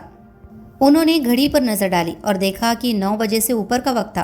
9:45 बजे हमेशा की तरह तैयार होकर लगधक और सजे सवरे वे डाइनिंग कार पहुंचे, जहां दुख तकलीफ का हो हल्ला मचा हुआ था। सवारियों के बीच जो भी दीवारें रही हो वे अब लगभग पूरी तरह ढह चुकी थी। सभी एक सी मुसीबत का शिकार होकर एक हो गए थे। श्रीमती हबर्ड सबसे ऊंची आवाज़ में हाय तौबा मचाए हुए थी। मेरी बेटी ने कहा था कि यह दुनिया भर में सबसे आसान तरीका होगा। बस रेलगाड़ी में बैठी रहूं जब तक कि पारूस न पहुंच जाऊं, और अब हम यहाँ कई दिनों तक फंसे रह सकते हैं। उन्होंने विलाप किया। और मेरा जहाज़ परसों रवाना होने वाला है। अब मैं कैसे उसे पकड़ूंगी? अरे मैं तो अपना सफ़र रद्द करने के लिए तार भी नहीं भेज सकती। मैं इतनी पगला गई हूँ कि इस बारे में बात करना भी मेरे लिए मुहाल है। इतालवी शख्स ने कहा कि उसे खुद मिलान में ज़रूरी काम था। लंबे तकड़े अमरीकी ने कहा कि यह तो बहुत बुरा था। मैं और सांत्वना भरे अंदाज में उम्मीद जाहिर की कि रेलगाड़ी शायद वक्त पूरा कर ले। मेरी बहन, उसके बच्चे मेरा इंतज़ार कर रहे हैं, स्वीडी महिला ने कहा और रोने लगी। मैं उनको कोई खबर नहीं दे पाऊँ, क्या सोचेंगे वे? बोलेंगे मेरे साथ कोई बुरी बात हो गई। हम लोग यहाँ कितनी देर रहेंगे? मेरी डेबनहम ने दरियाफ्त किया। क्या किसी को नहीं मालूम? उसकी आवाज़ में अधीरता थी, लेकिन पायरो ने गौर किया कि उस लगभग हरारत ज़दा फिक्र की कोई निशानी नहीं थी जो उसने टॉरस एक्सप्रेस में चढ़ते वक्त दर्शाई थी। श्रीमती हबर्ड ने फिर अपना चरखा शुरू कर दिया था। इस रेलगाड़ी पर कोई नहीं है जिसे कुछ भी पता हो, और कोई कुछ करने की कोशिश भी नहीं कर रहा है। बस बेकार विदेशियों का झुंड है सब। अरे अगर यह अपना घर होता तो कोई कुछ करने की कम से कम कोशिश तो कर रहा होता। आर्बतनॉट पायरो की तरफ मुड़ा और उसने सावधानी से अंग्रेजी लहजे वाली फ्रांसीसी में बात की। आप तो इस रेल कंपनी की डायरेक्टर है ना मोसिए? आप इस मुसीबत। मुस्कुराते हुए पायरो ने उसे दुरुस्त किया। नहीं नहीं, वे अंग्रेजी में बोले, मैं नहीं हूँ। आप मुझे भूल से मेरे दोस्त मोसिए बोक से मिला बैठे हैं। अरे माफ़ी चाहता हूँ। कोई बात नहीं, यह बिल्कुल स्वाभाविक है। अब मैं उस कूपे में हूँ जहाँ पहले वे थे। मोसिए बोक डाइनिंग कार में मौजूद नहीं थे। पायरो ने यह देखने के लिए नज़र दौड़ाई कि और कौन कौन गैर हाजिर था। रानी डेगोमिरोव भी गायब थी, और हंगेरियाई जोड़ा भी, साथ ही रेचेट, उसका निजी सेवक और जर्मन नौकरानी। स्वीडी महिला ने अपनी आंखें पोंछी। मैं बुद्धू हूँ, वह बोली, बच्चे की तरह रो दी। जो भी हो ठीक होगा। इस जज्बे में लेकिन हिस्सा बटाने वाला कोई नहीं था। यह सब तो ठीक है, मैक्वीन ने बेचैन अंदाज में कहा। हम यहाँ कई दिन फंसे रह सकते हैं। ये है कौन सा देश? बहरहाल, श्रीमती हबर्ड ने रुआसी आवाज़ में पूछा। ये बताए जाने पर कि यूगोस्लाविया है, वह बोली। ओह, उन बाल्कन देशों में से कोई क्या उम्मीद कर सकता है इनसे? सिर्फ आप ही है जो धीरता से बैठी है, मैडमोजेल, पायरो ने मिस डेबनहम से कहा। उसने हल्के से अपने कंधे उचकाए। कोई कर भी क्या सकता है?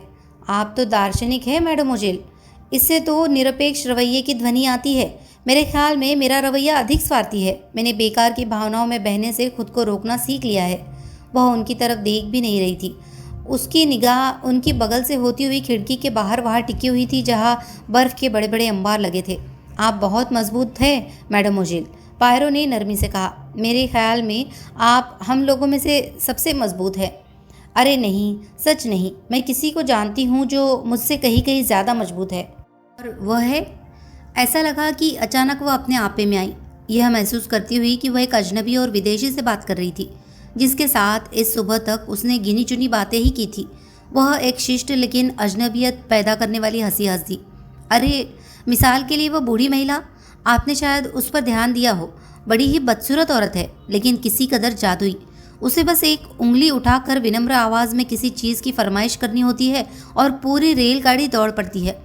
वह तो मेरे मित्र मोसिए बोक के लिए भी दौड़ पड़ती है, पायरो ने कहा, लेकिन इसलिए कि वे रेल कंपनी के निदेशक है, इसलिए नहीं कि वे रोबिले शख्स है। मेरी डेबनहम मुस्कुराई। सुबह धीरे धीरे बीतती रही। पायरो समेत कई लोग डाइनिंग कार ही में बने रहे। उस घड़ी में मिलजुल कर रहना ही समय को बेहतर तौर पर बिताने के लिए कारगर लग रहा था। पायरो ने श्रीमती हबर्ड की बेटी के बारे में और बहुत कुछ सुना और दिवंगत श्री हबर्ड की ज़िंदगी भर की आदतों की भी जानकारी हासिल की। उनके सुबह उठने और नाश्ते को दलिए के साथ शुरू करने से लेकर रात को सोने के लिए जाते समय श्रीमती हबर्ड के खुद अपने हाथों से बुनकर दिए गए मोजे पहनने की आदत तक। जब वे स्वीडी महिला के धर्म प्रचार के लक्ष्यों का एक उलझा हुआ ब्यौरा सुन रहे थे, तभी रेलगाड़ी के कंडक्टरों में से एक डाइनिंग कार में आकर उनकी बगल में खड़ा हो गया। माफ़ कीजिए मोसिए, कहो। मोसिए बोक ने सलाम भेजा है और कहा है कि अगर आप मेहरबानी करके कुछ मिनट के लिए उनके पास आ जाएंगे तो उन्हें खुशी होगी।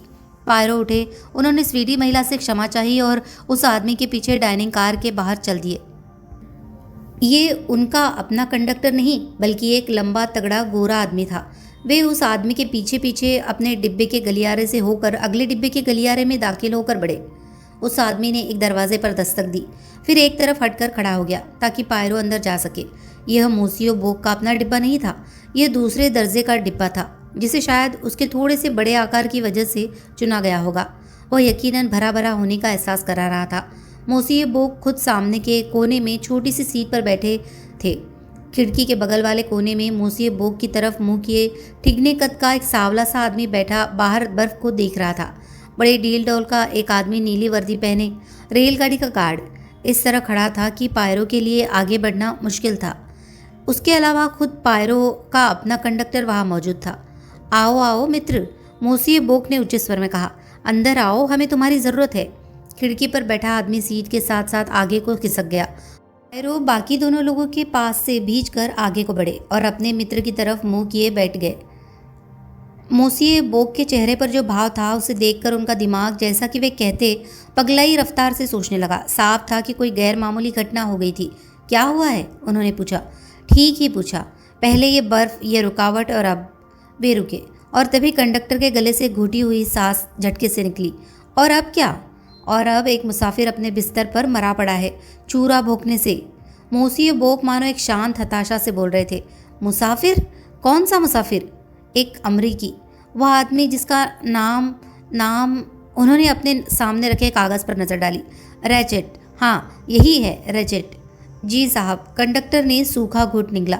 पायरो ने उसकी तरफ निगाह डाली। उसका चेहरा खड़िया की तरह सफ़ेद था। बेहतर होगा कि अगर आप इस आदमी को बैठ जाने दें, उन्होंने कहा, वरना हो सकता है वो बेहोश हो जाए।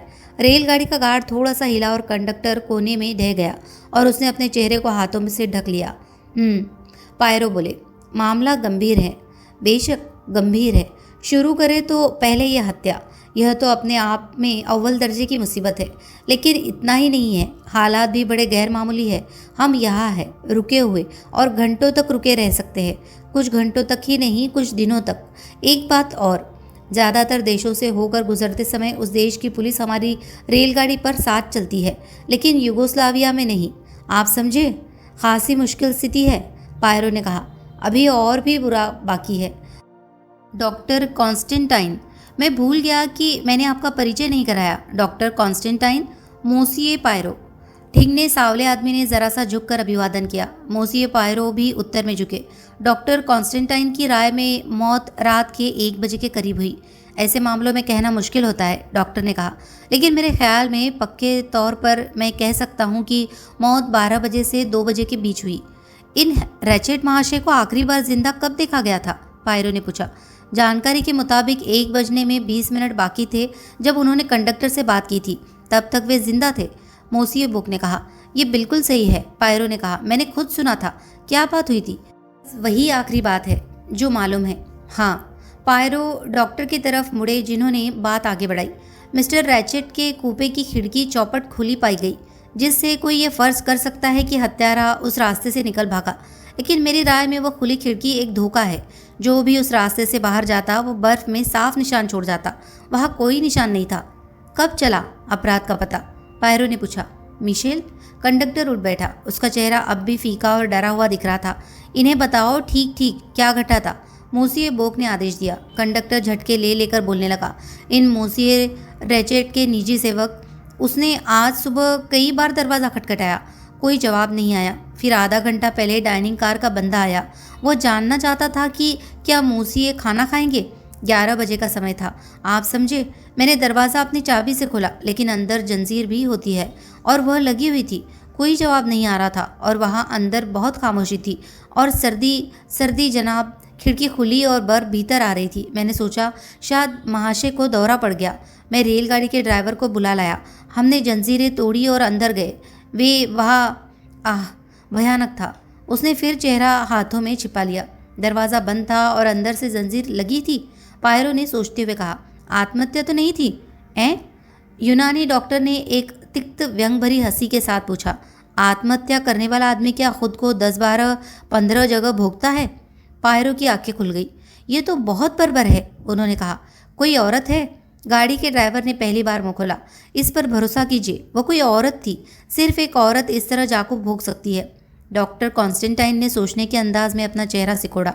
वो बहुत ताकतवर औरत रही होगी, वे बोले। मेरा इरादा तकनीकी ब्यूरो में जाने का नहीं है, वे उलझन ही पैदा करेंगे। लेकिन मैं आपको यकीन दिलाता हूँ कि 1 या 2 वार तो इतने जोर से किए गए थे कि हड्डी और मांस की सख्त परतों को चीर कर अंदर जा पहुँचे।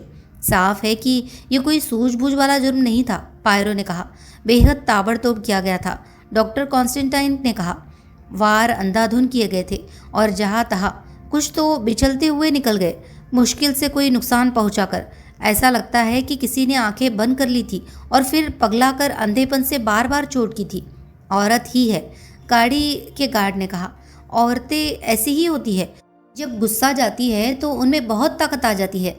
उसने इतनी अक्लमंदी से सिर हिलाया कि सभी को लगा कि वह अपने निजी अनुभव से बोल रहा था।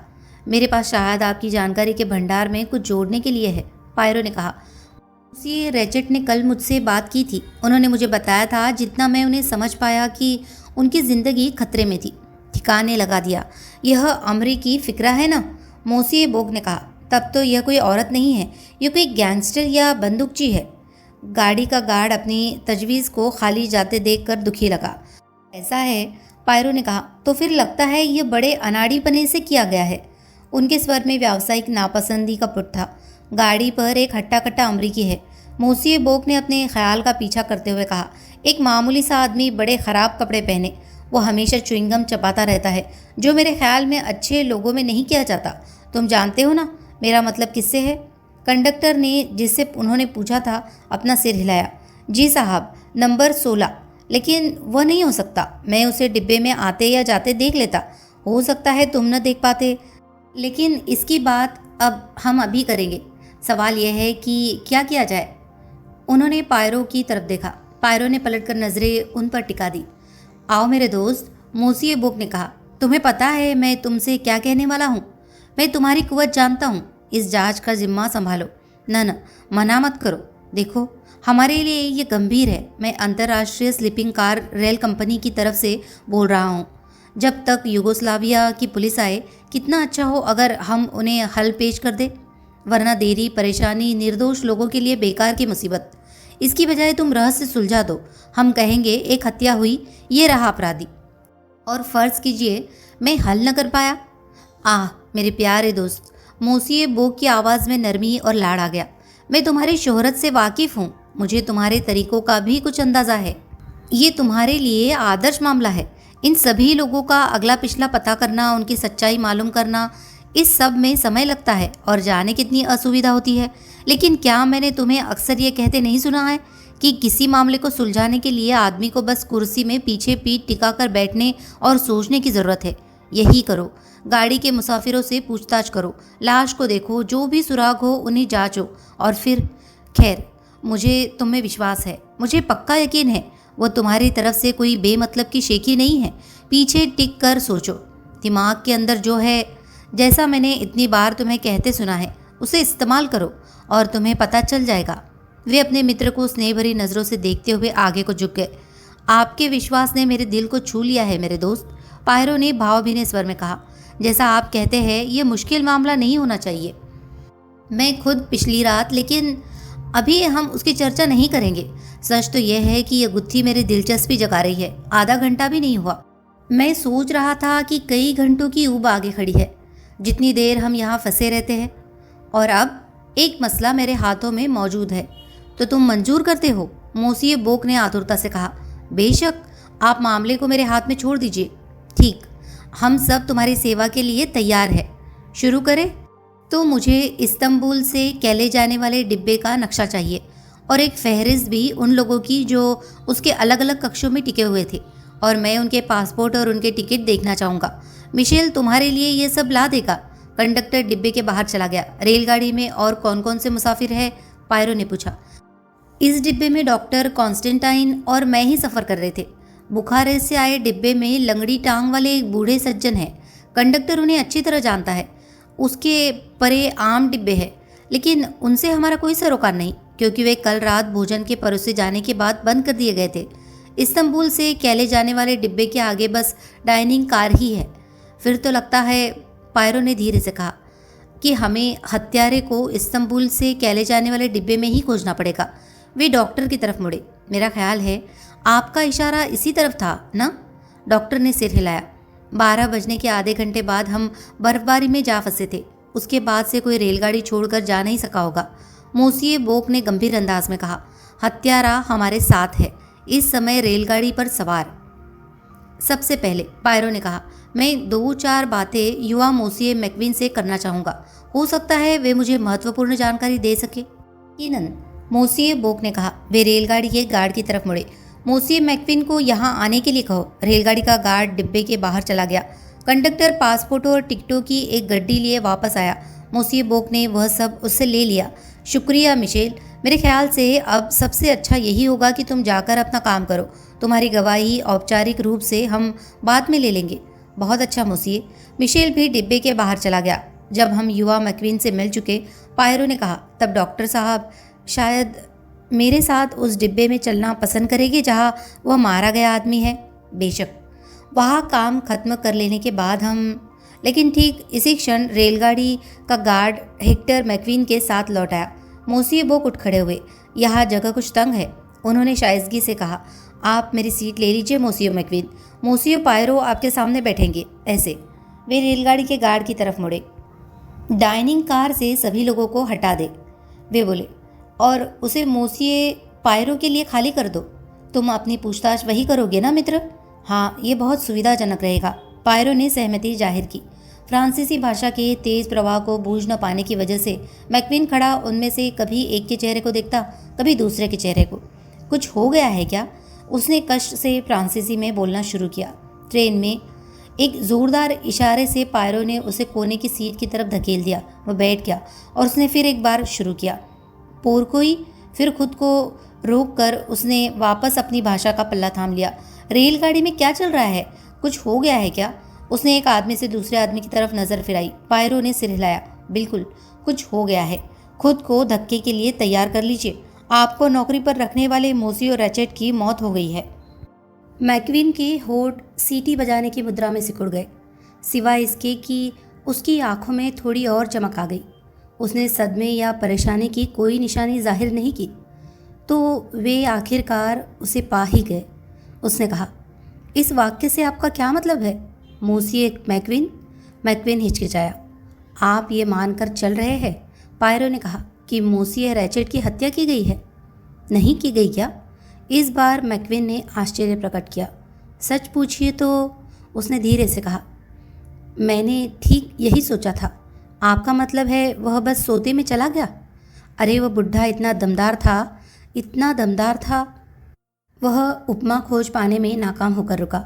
नहीं नहीं, पायरो ने कहा, आपका अंदाज़ा काफ़ी सही था। मिस्टर रैचेट की हत्या की गई थी, चाकू भोंक कर। लेकिन मैं जानना चाहूँगा कि आपने इतने पक्के तौर पर क्यों कहा कि वह हत्या थी, महज मौत नहीं? मैक्विन हिचकिचाया। मुझे ये साफ साफ जानना है, उसने कहा। आप कौन है दरअसल, और इस मामले से आपका क्या वास्ता है? मैं अंतर्राष्ट्रीय स्लीपिंग कार सेल कंपनी का प्रतिनिधि हूँ। वे रुके और फिर उन्होंने जोड़ा, मैं एक जासूस हूँ। मेरा नाम हरक्यूल पायरो है। अगर वे इसका कोई असर देखने के इच्छुक थे तो वह उन्हें नहीं दिखा। मैक्विन ने बस अच्छा अच्छा कहा और उन्हें बात को आगे बढ़ाने का मौका देने के लिए रुक गया। आप शायद इस नाम से परिचित है? हाँ, कुछ कुछ सुना हुआ सा लगता है। फ़र्क बस यही है कि मैं हमेशा सोचता था कि ये नाम औरतों के किसी दर्जी का है। हरक्यूल पायरो ने उसे नापसंदगी से देखा। विश्वास नहीं होता, उन्होंने कहा। क्या विश्वास नहीं होता? कुछ नहीं, आइए हाथ के इस मामले को आगे बढ़ाए। मैं चाहता हूँ मोसिए मैक्वीन कि आप मरे हुए आदमी के बारे में जो कुछ जानते हो मुझे बता दें। आप उनके रिश्तेदार तो नहीं थे? नहीं, मैं उनका सेक्रेटरी हूँ। था। इस नौकरी पर आप कितने समय से हैं? साल भर से कुछ अधिक। कृपया मुझे जो भी जानकारी आप दे सकते हैं दे दीजिए। खैर, मैं मिस्टर रैचेट से कोई साल भर पहले मिला था, जब मैं फारस में था। पायरो ने टोका। आप वहाँ क्या कर रहे थे? मैं वहाँ न्यूयॉर्क से तेल के एक सौदे को परखने आया था। मेरे ख्याल में आप उस सब के बारे में नहीं सुनना चाहेंगे। मुझे और मेरे मित्रों के साथ उसमें खासा धोखा हुआ था। मिस्टर रैचेट उसी होटल में थे। उसी समय अपने सेक्रेटरी से उनका झगड़ा हुआ था। उन्होंने मुझे नौकरी पेश की और मैंने ले ली। मैं उस समय खाली था और कहे कि अच्छी तनख्वाह वाली बनी बनाई नौकरी पाने पर खुश था। और उसके बाद से हम घूमते फिरते रहे। मिस्टर रैचेट दुनिया देखना चाहते थे। रुकावट थी उनका भाषाएं न जानना। मैं सेक्रेटरी से ज़्यादा हर कार्य का काम करता था। आसान सुखी ज़िंदगी थी। अब मुझे अपने मालिक के बारे में जितना बता सकते हैं बताइए। नौजवान ने कंधे उचकाए। उसके चेहरे पर चकराए होने का भाव आया और गुजर गया। ये इतना आसान नहीं है। उनका पूरा नाम क्या था? Samuel Edward ratchet. वे अमेरिकी नागरिक थे? हाँ। अमेरिका के किस हिस्से से आए थे? मुझे नहीं मालूम। खैर, जो मालूम है वो मुझे बताइए। सच्ची बात यह है मिस्टर पायरो कि मैं कुछ भी नहीं जानता। मिस्टर रैचेट कभी अपने बारे में या अमेरिका में अपनी ज़िंदगी के बारे में बात नहीं करते थे। आपके ख्याल में ऐसा क्यों था? पता नहीं। मेरा अंदाज़ा था कि हो सकता है उन्होंने जहाँ से शुरू किया उस पर उन्हें शर्म रही हो। कुछ लोगों को होती है। क्या आपको लगता है कि यह तसल्ली बख्श जवाब है? सच पूछिए तो नहीं। क्या उनके कोई रिश्तेदार है? उन्होंने कभी किसी का जिक्र नहीं किया। पायरो ने बात पर जोर दिया। आपने कोई तो अटकल लगाई होगी मिस्टर मैक्वीन? हाँ, लगाई तो थी। एक बात तो ये थी कि मुझे इस बात का यकीन नहीं है कि रैचेट उनका असली नाम था। मेरे ख्याल में उन्होंने यकीनन किसी चीज़ या किसी आदमी से भाग निकलने के लिए अमेरिका को छोड़ा था। मेरा ख्याल है वे सफल भी हुए थे कुछ हफ्ते पहले तक। और फिर उन्हें चिट्ठियाँ मिलने लगी, धमकाने वाली चिट्ठियाँ। आपने उन्हें देखा था? हाँ, मेरा तो काम ही था उनकी चिट्ठी पत्री देखना। पहली चिट्ठी 2 हफ्ते पहले आई थी। क्या ये चिट्ठियाँ नष्ट कर दी गई? नहीं, मेरे ख्याल में मेरे पास 2-1 अब भी मेरी फाइलों में है। एक मुझे मालूम है रैचेट ने गुस्से में ही फाड़ दी थी। क्या मैं उन्हें आपके लिए ले आऊँ? अगर आप इतनी कृपा करें तो। मैक्वीन डिब्बे से चला गया। कुछ मिनट बाद वह लौटा और उसने कुछ गंदे अखबारी कागज़ के 2 पन्ने पायरो के सामने रख दिए। पहला पत्र कुछ इस तरह था। तुम्हारा ख्याल था तुम हमें झांसा देकर निकल जाओगे? क्यों? ऐसा बिल्कुल मत सोचना। जान की कीमत पर भी नहीं। हम तुम्हें पकड़ने निकले हैं रैचेट, और हम तुम्हें पकड़कर ही रहेंगे। चिट्ठी पर कोई हस्ताक्षर नहीं था। भवे चढ़ाने के सिवा कोई टिप्पणी किए बगैर पायरो ने दूसरा पत्र उठाया। हम तुम्हें मज़ा चखाएंगे रैचेट, जल्दी ही किसी समय हम तुम्हें पकड़ कर रहेंगे, समझे? पायरो ने चिट्ठी रख दी। तरीका एक रस है, उन्होंने कहा, लिखावट से ज़्यादा ही। मैक्वीन उन्हें एकटक देखता रहा। आप देख नहीं पाएंगे, पायरो ने खुशदिली से कहा। इसमें उस आदमी की आंखों की ज़रूरत पड़ती है जो ऐसे मामलों का आदी हो, मोसिए मैक्वीन। 2 या इससे ज़्यादा लोगों ने इसे लिखा है। हर आदमी ने बारी बारी शब्दों के अक्षर लिखे हैं। इसके अलावा अक्षर छपाई की तरह लिखे गए हैं। इससे लिखावट को पहचानना और भी मुश्किल हो जाता है। वे रुके, फिर बोले, क्या आपको पता है कि मोसियो रैचेट ने मुझसे मदद मांगी थी? आपसे? मैक्वीन के हैरान लहजे से पायरो को पक्के तौर पर पता चल गया कि नौजवान को इसकी जानकारी नहीं थी। उन्होंने सिर हिलाया। हाँ, उन्हें डर था।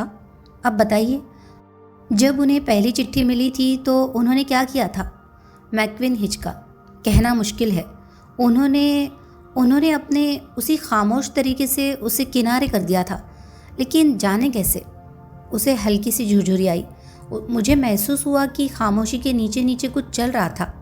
पायरो ने सिर हिलाया। फिर उन्होंने एक ऐसा सवाल पूछा जिसकी उम्मीद नहीं हो सकती थी। मिस्टर मैक्वीन, क्या आप मुझे बताएंगे ईमानदारी से कि अपने मालिक के बारे में आपके अपने मन में ठीक ठाक क्या ख्याल थे? क्या आप उन्हें पसंद करते थे? जवाब देने से पहले हेक्टर मैक्वीन ने पल 2 पल का समय लिया। नहीं, उसने आखिरकार कहा, मैं नहीं करता था। क्यों? मैं सही सही बता नहीं सकता। अपने तौर तरीकों में वे काफ़ी खुश मिजाज थे।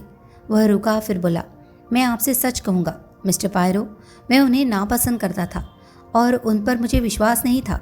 मुझे पक्का यकीन है वे एक बेरहम और ख़तरनाक आदमी थे। हालांकि मुझे ये मानना होगा कि अपनी इस राय की कोई वजह मेरे पास बताने को नहीं है। धन्यवाद मोसियर मैक्विन। एक और सवाल, आपने मोसियर रेचेट को आखिरी बार जिंदा कब देखा? पिछली रात लगभग, उसने मिनट भर सोचा, 10 बजे। मैं उनके कूपे में गया था क्योंकि वे मुझे कुछ लिखाना चाहते थे। किस मामले में? कुछ टाइलों और चीनी मिट्टी के कुछ दुर्लभ बर्तनों के बारे में जो उन्होंने फारस में खरीदे थे। जो सामान भेजा गया था वो उन्होंने नहीं खरीदा था। इस मामले में एक लंबी परेशान करने वाली चिट्ठी पत्री होती रही है और वही आखिरी बार था जब मोसियर रेचेट जिंदा देखे गए थे। हाँ, मेरा तो यही ख्याल है। क्या आपको पता है कि मोसियर रेचेट को आखिरी धमकी भरा पत्र कब मिला? जिस दिन हम कुस्तुनतुनिया से चले उसी सुबह। एक और सवाल बाकी है जो मुझे आपसे पूछना है मिस्टर मैक्विन। क्या अपने मालिक से आपके अच्छे संबंध थे? अचानक नौजवान की आंखें चमकने लगी। यही वह जगह है जब मुझे झुरझुरी आ जानी चाहिए। एक लोकप्रिय किताब के शब्दों में, मेरे खिलाफ आपके पास कुछ नहीं है। रेचेट और मेरे बीच एकदम अच्छा संबंध था। मिस्टर मैक्विन, आप शायद मुझे अपना पूरा नाम और अमेरिका में अपना पता बताएंगे? मैक्विन ने अपना नाम बताया, हेक्टर विलर्ड मैक्विन, और न्यूयॉर्क का एक पता। पायरो तकिए पर पीछे को टिक गए। फिलहाल तो इतना ही है मोसियर मैक्विन, उन्होंने कहा। मुझ पर मेहरबानी होगी अगर आप मोसियर रेचेट की मौत का मामला कुछ देर के लिए अपने तक ही रखें। उनके निजी सेवक मास्टरमैन को तो बताना पड़ेगा। वो शायद अब तक जान गया होगा। पायरो ने सूखेपन से कहा, अगर ऐसा हो तो उसे भी अपनी ज़बान पर काबू रखने को कह दे। ये तो मुश्किल नहीं होना चाहिए। वह अंग्रेज़ है और वही करता है जिसे वह अपने को अपने तक रखना कहते हैं। अमरीकियों के बारे में उसकी निजी राय है और किसी और कौम के बारे में कतई कोई राय नहीं। शुक्रिया मोसियर मैक्विन। अमरीकी नौजवान डिब्बे से चला गया। तो मोसियर बोक ने पूछा, तुम यकीन करते हो जो यह नौजवान कहता है? वह ईमानदार और सीधा साफ लगता है। उसने अपने मालिक के लिए किसी लगाव का दिखावा नहीं किया, जैसा कि उसने शायद किया होता अगर वह किसी सूरत में जुड़ा होता। ये सच है कि मोसियर रेचेट ने इसे यह नहीं बताया कि उन्होंने मेरी सेवाएं लेने की कोशिश की थी और नाकाम रहे थे, लेकिन मेरे ख्याल में यह कोई संदिग्ध परिस्थिति नहीं है। मेरा ख्याल है मिस्टर रेचेट ऐसे सज्जन थे जो हर मुमकिन मौके पर खुद अपनी सलाह ही मानते थे। तो तुम इस जुर्म में कम से कम एक आदमी को बेगुनाह घोषित करते हो, मोसियर बोक ने खुश मिजाजी से कहा। पायरो ने उन पर एक शिकायत भरी निगाह डाली। मैं तो आखिरी मिनट तक हर एक पर संदेह करता हूँ, वे बोले। तो भी मुझे मानना पड़ेगा कि मैं इस धीर गंभीर नौजवान मैक्विन को होश खोकर अपने शिकार को 12 या 14 बार चाकू भोंकते नहीं देख पाता। यह उसके मनोविज्ञान से मेल नहीं खाता, रत्ती भर नहीं। नहीं, मिस्टर बोक ने सोचते हुए अंदाज में कहा, ऐसा कदम तो वह आदमी उठा सकता है जो पगलाई नफरत के हाथों होश हवास खो बैठा हो। ये तो लातीनी मिजाज की तरफ इशारा करता है, या फिर जैसा कि हमारे मित्र रेलगाड़ी के गार्ड की जिद थी, यह किसी औरतों का काम है। डॉक्टर कॉन्स्टेंटाइन को अपने साथ लिए पायरो अगले डिब्बे के उस कूपे में पहुंचे जिसमें कत्ल किया गया आदमी सफ़र कर रहा था। कंडक्टर ने आकर अपनी चाबी से उनके लिए दरवाज़ा खोल दिया। दोनों आदमी अंदर दाखिल हुए। पायरो पूछने की मुद्रा में अपने साथी की तरफ मुड़े। इस कूपे में कितना कुछ हटाया खिसकाया गया है, कुछ भी नहीं छुआ गया। मैंने अपनी जांच करते समय लाश को न खिसकाने की ही सावधानी बरती थी। पायरो ने सिर हिलाया। उन्होंने चारों तरफ नज़र दौड़ाई। जिस पहली चीज़ ने उनके एहसास पर चोट की वह थी कूपे के अंदर सख्त सर्दी। खिड़की जिस हद तक नीचे सरका कर खोली जा सकती थी खुली हुई थी और पर्दा उठा हुआ था। ओह, पायरो ने कहा। दूसरा आदमी महसूस करते हुए मुस्कुराया। मुझे इसे बंद करना ठीक नहीं लगा, उसने कहा। पायरो ने ध्यान से खिड़की की जांच की। आप सही है, उन्होंने ऐलान किया। कोई भी इस रास्ते से डिब्बे के बाहर नहीं गया। संभव है खिड़की खुली छोड़ने के पीछे इरादा यही रहा हो, लेकिन अगर ऐसा था भी तो बर्फ ने हत्यारे का मकसद नाकाम कर दिया। उन्होंने खिड़की चौखट को भी सावधानी से जांचा। अपनी जेब से एक छोटी सी डिबिया निकालकर उन्होंने चौखट पर थोड़ा सा पाउडर छिड़का। उंगलियों का कोई निशान नहीं, उन्होंने कहा। इसका मतलब है कि उसे पोंछ दिया गया है। खैर, अगर उंगलियों के निशान होते भी उनसे हमें बहुत कम पता चल पाता। वे या तो मोसिए रैचेट या उनके निजी सेवक या कंडक्टर के होते। आजकल के अपराधी उस तरह की गलतियां नहीं करते और ऐसी दशा में, उन्होंने चहक कर आगे कहा, हम खिड़की बंद ही कर दे तो अच्छा होगा। यकीनन यहाँ तो कोल्ड स्टोरेज का सा हाल है। उन्होंने कथनी पर अमल किया और तब अपने ध्यान को पहली बार बर्थ पर बेहरकत लेटे आकार की तरफ मुड़ा। रैचेट पीठ के बल पड़ा था। उसके नाइट सूट की जैकेट पर जंग सरीखे धब्बे पड़े थे। उसके बटन खुले थे और वह पीछे को सरका दी गई थी। मुझे घाव की हालत देखनी थी, आप तो जानते हैं, डॉक्टर ने सफाई दी। पायरो ने सिर हिलाया। वे लाश पर झुक गए। आखिरकार उन्होंने हल्का सा मुंह बनाते हुए खुद को सीधा किया। अच्छा दृश्य नहीं है, वे बोले। कोई यहाँ खड़ा होकर उन्हें बार बार भोंकता रहा होगा। ठीक ठीक कितने घाव है? मैंने तो 12 गिने हैं। एक दो इतने हल्के हैं कि लगभग खरोचों जैसे है। दूसरी तरफ कम से कम 3 ऐसे हैं जिनसे मौत हो सकती है। डॉक्टर के लहजे में कुछ ऐसा था जिसने पायरो का ध्यान खींचा। उन्होंने गौर से उसकी तरफ देखा। छोटे से कद का वह यूनानी खड़े होकर नीचे लाश को चकराए भाव से मुंह सिकोड़कर घूर रहा था। आपको कोई बात अजीब सी लग रही है ना? क्यों? उन्होंने नरमी से पूछा। बोलिए बोलिए, यहाँ कुछ ऐसा है जो आपको परेशान कर रहा है ना? आप ठीक कह रहे हैं, दूसरे आदमी ने स्वीकार किया। क्या है? देखिए इन 2 घावों को, यहाँ और यहाँ। उसने इशारा किया। वे गहरे हैं। हर चोट से अंदर खून की नसें कट गई होगी और इस पर भी उनके किनारे फैले हुए नहीं हैं। उनसे उस तरह खून नहीं बहा है जैसा कि उम्मीद की जा सकती थी, जिससे पता चलता है कि आदमी पहले ही मर चुका था, कुछ समय पहले मर चुका था, उन घावों के पहले। मगर ये तो यकीनन बेतुकी बात है। लगता तो ऐसा ही है, पायरो ने सोचते हुए कहा। अगर हत्यारे के मन में यह न सोचा हो कि उसने अपना काम सही ढंग से पूरा नहीं किया और पूरी तरह पक्का कर लेने के लिए वापस आया हो, लेकिन ये तो प्रकट रूप से असंगत है। और कुछ? बस एक और बात, और वह है, आप यहाँ इस घाव को देख रहे हैं, दाई बाह के नीचे दाएं कंधे के पास। लीजिए मेरी पेंसिल। क्या आप ऐसी चोट कर सकते हैं? पायरो ने अपना हाथ उठाया। एग्जैक्टली, वे बोले। समझ गया। दाएं हाथ से ये बेहद मुश्किल है, लगभग असंभव। देखा जाए तो हाथ को पलट कर वार करना होगा, लेकिन अगर चोट बाएं हाथ से की जाए तो? बिल्कुल मिस्टर पायरो, वह वार लगभग पक्के तौर पर बाएं हाथ से किया गया होगा। तो हत्यारा बेहत्ता है, नहीं? बात इससे ज़्यादा मुश्किल है ना? जैसा आप कहे मोसियो पायरो, इनमें से कुछ और वार तो साफ साफ दाएं हाथ से किए गए हैं। 2 लोग। हम पलट कर फिर 2 लोगों पर आ गए हैं, जासूस बुदबुदाए। उन्होंने अचानक पूछा, क्या बत्ती जली हुई थी? कहना मुश्किल है। बात यह है कि उसे हर सुबह 10 बजे कंडक्टर बंद कर देता है। स्विच हमें बता देंगे, पायरो ने कहा। उन्होंने ऊपर की बत्ती का स्विच जांचा और बिस्तर के ऊपर की पल्लेदार छोटी बत्ती का भी। ऊपर की बत्ती का स्विच ऑफ था और बिस्तर के ऊपर की बत्ती का पल्ला बंद था। ठीक, उन्होंने सोचते हुए कहा। हमारे पास यहाँ पहले और दूसरे हत्यारे के बारे में एक कल्पना है, जैसा कि शेक्सपियर महान कहते। पहले हत्यारे ने अपने शिकार को चाकू भोंका और बत्ती बंद करके डिब्बे के बाहर चला गया। दूसरा हत्यारा अंधेरे में अंदर आया। उसने ये नहीं देखा कि उसका काम किया जा चुका था और उसने कम से कम 2 बार एक मुर्दा शरीर को भोंक दिया। कहिए कैसी रही? शानदार, ठीक ने डॉक्टर ने उत्साह के साथ कहा। पायरो की आंखों में चमक आई। आप ऐसा सोचते हैं? मुझे खुशी है। मुझे तो कुछ कुछ बकवास जैसा लगा। उसके अलावा और क्या जवाब हो सकता है? यही मैं अपने आप से भी पूछ रहा हूँ। क्या यहाँ हमारे सामने कोई इत्तेफाक है या क्या है? क्या और कोई असंगतियाँ भी है जो 2 लोगों के संबंधित होने की तरफ इशारा करती हो? मेरा ख्याल है मैं हाँ कह सकता हूँ। इनमें से कुछ वार, जैसा कि मैंने पहले कहा, एक कमजोरी की तरफ इशारा करते हैं। ताकत की कमी या इरादे की कमी। ये कम ताकत वाले तिरछे वार है, लेकिन यह जो यहाँ है और यह वाला, फिर से उसने इशारा किया। उन वारों के लिए ज़बरदस्त ताकत की ज़रूरत थी। उन्होंने मांसपेशियाँ छेड़ दी है। आपकी राय में वे किसी आदमी ने किए थे?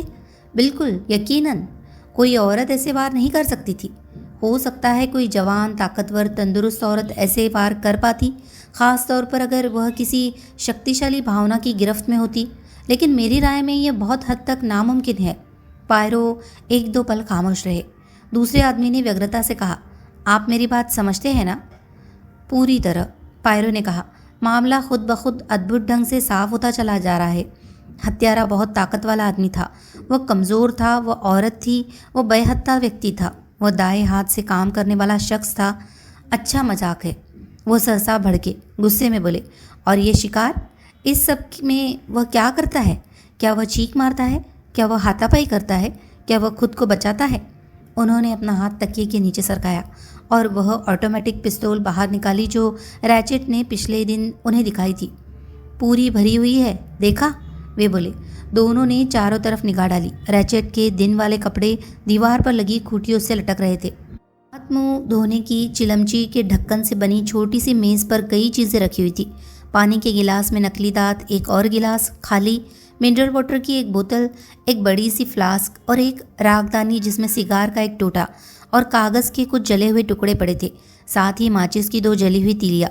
डॉक्टर ने खाली गिलास उठाया और उसे सूंघा। मारे गए आदमी की सुस्ती का जवाब तो ये रहा। उसने आहिस्ता से कहा, नशे की दवा। हाँ, पायरो ने सिर हिलाया। उसने माचिस की दोनों तीलियाँ उठाई और ध्यान से उन्हें परखा। आपको कोई सुराग मिला है फिर? ठीक ने डॉक्टर ने उत्सुकता से तलब किया। ये 2 तीलियाँ 2 अलग अलग किस्म की है, पायरो ने कहा। एक तीली दूसरी की बनिस्बत चपटी है, आप समझे? वह उस किस्म की है जो आपको रेलगाड़ियों में मिलती है, डॉक्टर ने कहा, कागज़ के पत्ते में। पायरो रैचेट के कपड़ों को टटोल रहे थे। जल्दी ही उन्होंने माचिस का एक डिब्बा खींच निकाला। उन्होंने दोनों को सावधानी से मिलाकर देखा। गोल वाली तीली तो वह है जो मिस्टर रैचेट ने जलाई थी, उन्होंने कहा। आकर देखिए कि उनके पास चपटी वाली भी थी, लेकिन और खोजबीन से किसी और माचिस का कुछ पता नहीं चला। पायरो की आंखें कूपे में चारों तरफ नाच रही थी। वे चिड़िया की आंखों की तरह तेज और चमकदार थी। ऐसा लगता था कि उनकी जांच परख से कुछ बच नहीं पाएगा। हल्की सी आवाज़ के साथ वे झुके और उन्होंने फर्श से कुछ उठाया। वह सूती कपड़े का छोटा सा चौकोर टुकड़ा था, बेहद नफीस। हमारा साथी रेलगाड़ी का गार्ड सही था। इस सब से एक औरत जरूर जुड़ी हुई है और बड़े इत्मीनान से वह अपना रुमाल पीछे छोड़ जाती है, पायरो ने कहा। ठीक वैसे ही जैसे किताबों में और फिल्मों में होता है, और हमारे लिए काम को आसान करने के लिए रुमाल पर नाम के पहले अक्षर भी दर्ज है। किस्मत की कैसी मेहरबानी है हम पर, डॉक्टर ने चिल्लाकर कहा। है ना? पायरो बोले। उनके लहजे में कुछ था जिसने डॉक्टर को चकित किया, लेकिन इससे पहले कि वह सफाई मांगता, पायरो ने फर्श की तरफ एक और डुबकी लगा दी थी। इस बार उन्होंने आगे को बढ़ी अपनी हथेली पर एक पाइप साफ करने वाला रखा हुआ था। शायद ये मिस्टर रैचेट का है, डॉक्टर ने सुझाया। उनकी जेबों से कोई पाइप नहीं निकली और न तंबाकू या तंबाकू की थैली ही है। फिर तो ये भी एक सुराग है, यकीनन। और फिर एक बार बड़े सुविधाजनक ढंग से गिराया गया। इस बार ध्यान दीजिए, एक मर्दाना सुराग है। इस मामले में सुरागों की कमी की शिकायत कोई नहीं कर सकता। सुराग तो यहाँ भरपूर है। अच्छा, लगे हाथ ये तो बताइए कि आपने हथियार का क्या किया? हथियार का तो कोई नाम निशान नहीं था। हत्यारा उसे अपने साथ ले गया होगा, यही सोच रहा हूँ। क्यों? पायरो ने ख्यालों में डूबे हुए कहा। हाँ, डॉक्टर मरे हुए आदमी को नाइट सूट की जेबें आराम से टटोलता रहा था। इसे देखने से मैं रह गया था, वो बोला। मैंने जैकेट के बटन खोलकर उसे पीछे को पलट दिया था। सामने सीने की जेब से उसने एक सुनहरी जेब घड़ी निकाली। उसका ढक्कन बुरी तरह चिपका हुआ था और सुइयां 1:15 बजा रही थी। देखा आपने? कॉन्स्टेंटाइन ने आतुरता से कहा।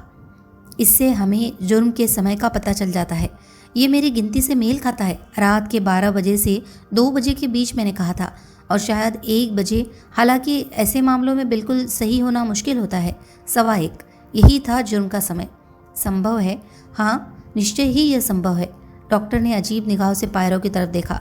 आप मुझे माफ़ करें मोसिए पायरो, लेकिन मैं आपको पूरी तरह समझ नहीं पा रहा। मैं खुद अपने को समझ नहीं पा रहा, पायरो ने कहा। मैं कुछ भी नहीं समझ पा रहा हूँ, और जैसा कि आप देख सकते हैं, इससे मुझे चिंता हो रही है। उन्होंने सांस छोड़ी और कागज़ के जले हुए टुकड़ों को परखने के लिए उस छोटी सी मेज़ पर झुक गए। वे खुद से बुदबुदाए। इस समय जिस चीज़ की मुझे ज़रूरत है वह पुराने किस्म का औरतों के हैट रखने का डिब्बा है। डॉक्टर कॉन्स्टेंटाइन को कुछ समझ नहीं आया कि वे इस अनोखे वाक्य का क्या मतलब निकाले। बहरहाल पायरो ने उन्हें सवाल पूछने का रत्ती भर समय नहीं दिया। गलियारे में खुलने वाला दरवाज़ा खोलकर उन्होंने कंडक्टर को आवाज़ दी। वो आदमी दौड़ता हुआ आया। इस डिब्बे में कितनी औरतें हैं? कंडक्टर ने उंगलियों पर गिनती की। 1 2 3 6।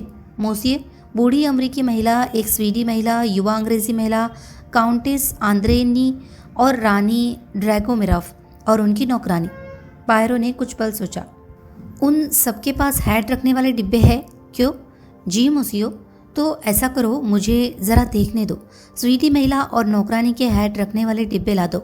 उन्हीं दो से कुछ उम्मीद है। तुम उन्हें बताना कि यह चुंगी के नियम की वजह से है। कुछ भी, जो भी तुम्हें ठीक लगे। कोई फिक्र नहीं मोसियो, उनमें से कोई भी अपने कूपे में नहीं है। तब जल्दी करो। कंडक्टर चला गया। वो दोनों डिब्बे लेकर लौट आया। पायरो ने नौकरानी वाला डिब्बा खोला और उसे परे फेंक दिया। फिर उसने स्वीडी महिला का डिब्बा खोला और संतोष की एक आवाज़ की। टोपियों को उसने सावधानी से निकाला तो तार की बनी जाली के गोल कुबड़ नजर आए। आह, यह रहा वह जिसकी हमें ज़रूरत है। लगभग 15 साल पहले हैट रखने के डिब्बे ऐसे ही बनते थे। हैट को तार की जाली के इस कुबड़ पर रखकर हैट पिन को उसके आर पार खोस दिया जाता था। बोलते बोलते वे बड़ी होशियारी से डिब्बे के अंदर के 2 कुबड़ निकाल रहे थे। फिर उन्होंने हैट के डिब्बे का सामान फिर से उसमें रख दिया और कंडक्टर से कहा कि दोनों डिब्बे वापस वही रख दे जहाँ से वह उन्हें लाया था। जब एक बार फिर दरवाज़ा बंद हो गया तो वे अपने साथी की तरफ मुड़े। आप मुझे देखिए डॉक्टर, विशेषज्ञों की तरकीबों पर भरोसा करने वाला आदमी नहीं हूँ। मैं उंगलियों के निशान या सिगरेट की राख नहीं, मनोविज्ञान खोजता हूँ। लेकिन इस मामले में मैं थोड़ी सी वैज्ञानिक सहायता का स्वागत करूँगा। ये डिब्बा सुरागों से भरा हुआ है, लेकिन क्या मैं पक्के तौर पर कह सकता हूँ कि वे सुराग सचमुच वही है जो वे लगते हैं? मैं पूरी तरह आपको समझ नहीं पा रहा मोसियो पायरो। खैर, आपको एक मिसाल दूँ। हमें एक औरत का रुमाल मिलता है। क्या किसी औरत ने उसे गिरा दिया था या किसी आदमी ने जुर्म करते समय खुद से कहा, मैं कोशिश करूंगा कि यह किसी औरत का किया गया जुर्म लगे। मैं अपने दुश्मन को बिना ज़रूरत कई बार भोंकूंगा, कुछ वार कमज़ोर और बेअसर ढंग से करते हुए, और मैं यह रुमाल वहाँ गिरा दूंगा जहाँ कोई इसे देखे बिना नहीं रह सकेगा। यह एक संभावना है। फिर एक और संभावना है, क्या किसी औरत ने जुर्म किया और जानबूझकर पाइप साफ करने वाला गिरा दिया जिससे यह आदमी का किया जुर्म जान पड़े? या क्या हमें गंभीरता से ये मानना होगा कि इससे 2 लोगों, एक मर्द और एक औरत का अलग अलग सरोकार था और इनमें से हर एक इतना लापरवाह था कि अपनी पहचान की एक निशानी यहाँ गिरा दे? कुछ ज़्यादा ही संयोग जान पड़ता है मुझे, नहीं? लेकिन इस सब से हैट के डिब्बे का क्या ताल्लुक है? डॉक्टर ने पूछा। वह अब भी चकराया हुआ था। मैं उसी पर आ रहा हूँ। जैसा कि मैंने कहा, ये सुराग 1:15 बजे रुकी हुई घड़ी, रुमाल, पाइप साफ करने वाला, ये सब असली हो सकते हैं या ये सब नकली हो सकते हैं। इसके बारे में अभी मैं नहीं बता सकता, लेकिन यहाँ एक सुराग है जिसके बारे में मुझे विश्वास है कि नकली नहीं है। हालांकि यहाँ मैं फिर गलत हो सकता हूँ। मेरा इशारा माचिस की चपटी तीली की तरफ है। डॉक्टर, मुझे यकीन है कि माचिस की यह तीली मिस्टर रेचेट ने नहीं बल्कि हत्यारे ने इस्तेमाल की है। इसे किसी ऐसे कागज़ को जलाने के लिए इस्तेमाल किया गया था जो किसी को अपराधी ठहरा दे। शायद कोई रुक्का। अगर ऐसा था तो उस रुक्के में कुछ ऐसा था, कोई भूल, कोई गलती, जो हमला करने वाले की तरफ इशारा करने वाला कोई सुराग दे सकता। मैं कोशिश करूँगा कि जो भी वह था उसे दोबारा जिंदा करूँ। वे डिब्बे से बाहर गए और कुछ पल बाद एक छोटे से स्पिरिट स्टोव और बालों में घूंघर डालने वाली चिमटी लेकर लौटे। मैं इसे मूंछों के लिए इस्तेमाल करता हूँ, उन्होंने चिमटी की तरफ इशारा करते हुए कहा। डॉक्टर बड़ी उत्सुकता से उन्हें देखते रहे। उन्होंने तार से बनी दोनों कुबड़ों को चपटा किया और बड़ी सावधानी से कागज़ के झुलसे हुए टुकड़े को उनमें से एक पर सरका कर चढ़ाया। उन्होंने दूसरी चपटी की हुई जाली उसके ऊपर रख कर दोनों जालियों को चिमटी से पकड़ लिया और कागज़ समेत दोनों जालियों को स्पिरिट लैम्प की लौ पर ले गए। बड़ा काम चलाओ मामला है ये, उन्होंने कंधे की तरफ से पीछे को मुंह फिराकर कहा। यही उम्मीद करें कि यह काम पर खरा उतरेगा। डॉक्टर इस सारी कारगुजारी को ध्यान से देखता रहा। धातु की बनी जाली दमकने लगी। अचानक उसने कागज़ के टुकड़ों पर अक्षरों के हल्के हल्के चिन्ह देखे। धीरे धीरे शब्द बनने लगे, आग के शब्द। टुकड़ा बहुत छोटा था, सिर्फ 3 शब्द पूरे और चौथे का थोड़ा सा हिस्सा दिखाई दिया। द करो नन्ही डेजी आर्मस्ट्रॉन्ग। पायरो ने तीखे विस्मय से कहा। यह कुछ बताता है आपको? डॉक्टर ने पूछा। पायरो की आंखें चमक रही थी। उन्होंने चिमटी को सावधानी से रख दिया। हाँ, वे बोले, मैं मरे हुए आदमी का असली नाम जानता हूँ। मैं जानता हूँ उसे अमेरिका क्यों छोड़ना पड़ा। क्या नाम था उसका? कसेटी। कसेटी? कॉन्स्टेंटाइन ने अपनी भवें सिकोड़ी। हाँ, कुछ याद तो आ रहा है। कुछ साल पहले की बात है। याद नहीं कर पा रहा। अमेरिका में कोई मामला था, है ना? हाँ, पायरो ने कहा, अमेरिका में एक मामला। इसके आगे पायरो ने कुछ कहने में दिलचस्पी नहीं दिखाई। आगे बोलते हुए वे अपने इर्द गिर्द देखते रहे। इस सब की चर्चा हम जल्दी ही करेंगे। पहले ये पक्का कर ले कि जो कुछ यहाँ देखने को है वह हमने देख लिया है। तेज़ी से और माहिर हाथों से उन्होंने एक बार मरे हुए आदमी के कपड़ों की जेबें खंगाली, मगर वहाँ दिलचस्पी की कोई चीज़ उन्हें नहीं मिली। उन्होंने उस दरवाजे का हत्था घुमाया तो अगले कूपे में ले जाता था,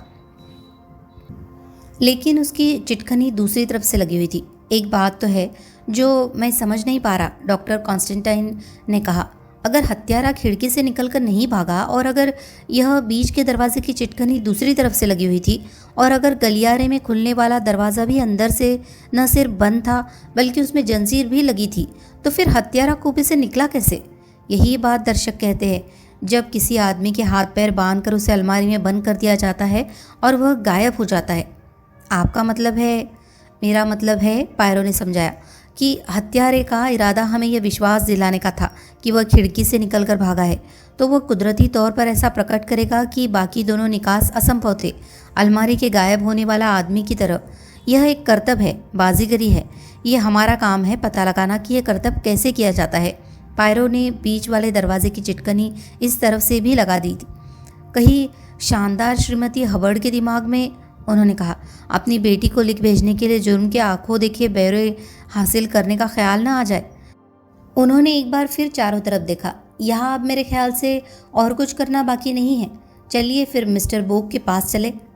उन्होंने मोसिए बोक को एक आमलेट खत्म करते पाया।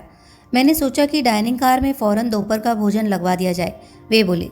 बाद में वे सब साफ कर दिया जाएगा और मोसिए पायरो मुसाफिरों से अपनी जांच पड़ताल वहाँ कर सकेंगे।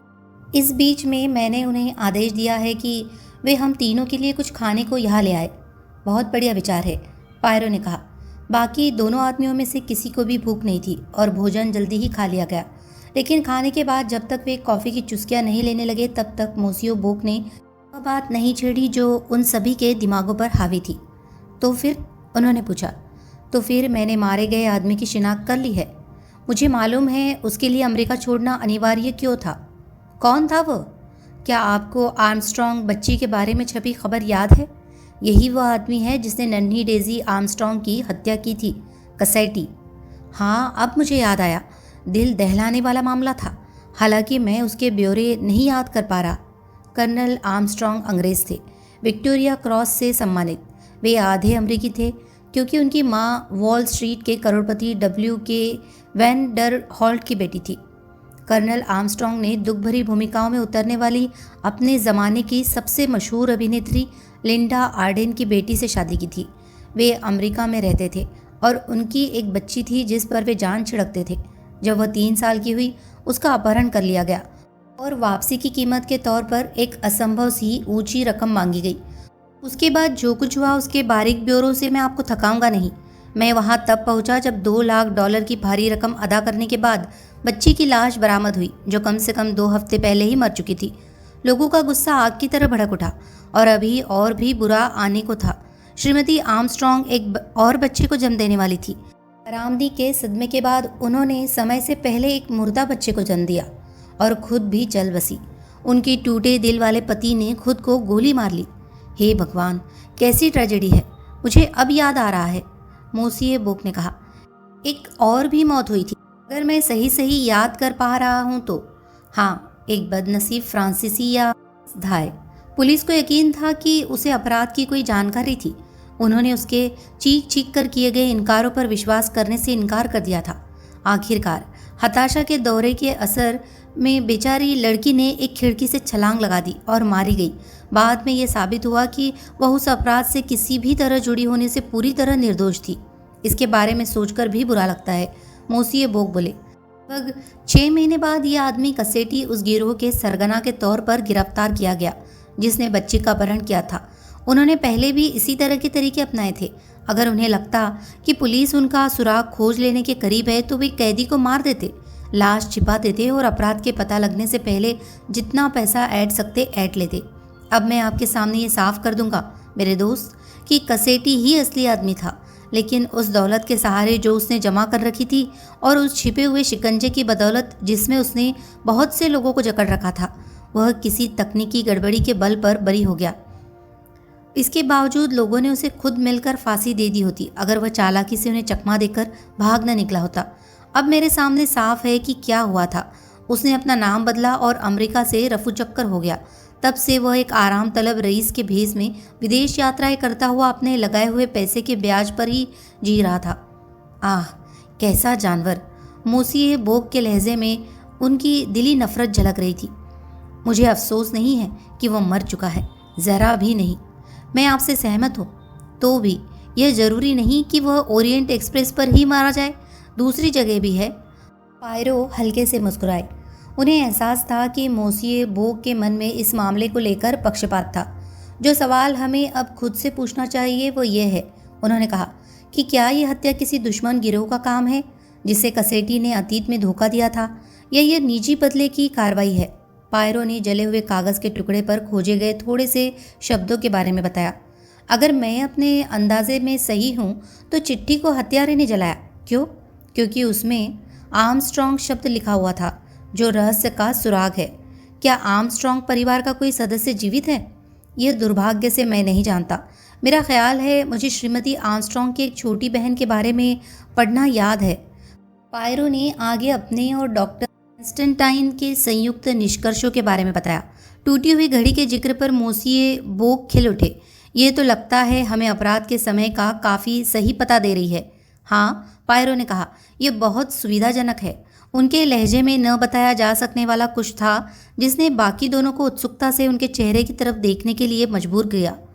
आप कहते हैं कि आपने खुद रैचेट को कंडक्टर से 1 बजने में 20 मिनट पर बात करते सुना था। पायरो ने उन्हें बताया कि उस समय ठीक ठीक हुआ क्या था। खैर, मोसिए बोग बोले, ये कम से कम साबित करता है कि कसेटी या रैचेट, जिस नाम से मैं उसे बुलाना जारी रखूंगा, यकीनन 1 बजने में 20 मिनट पर जिंदा था। सही कहे तो 1 बजने में 23 मिनट पर।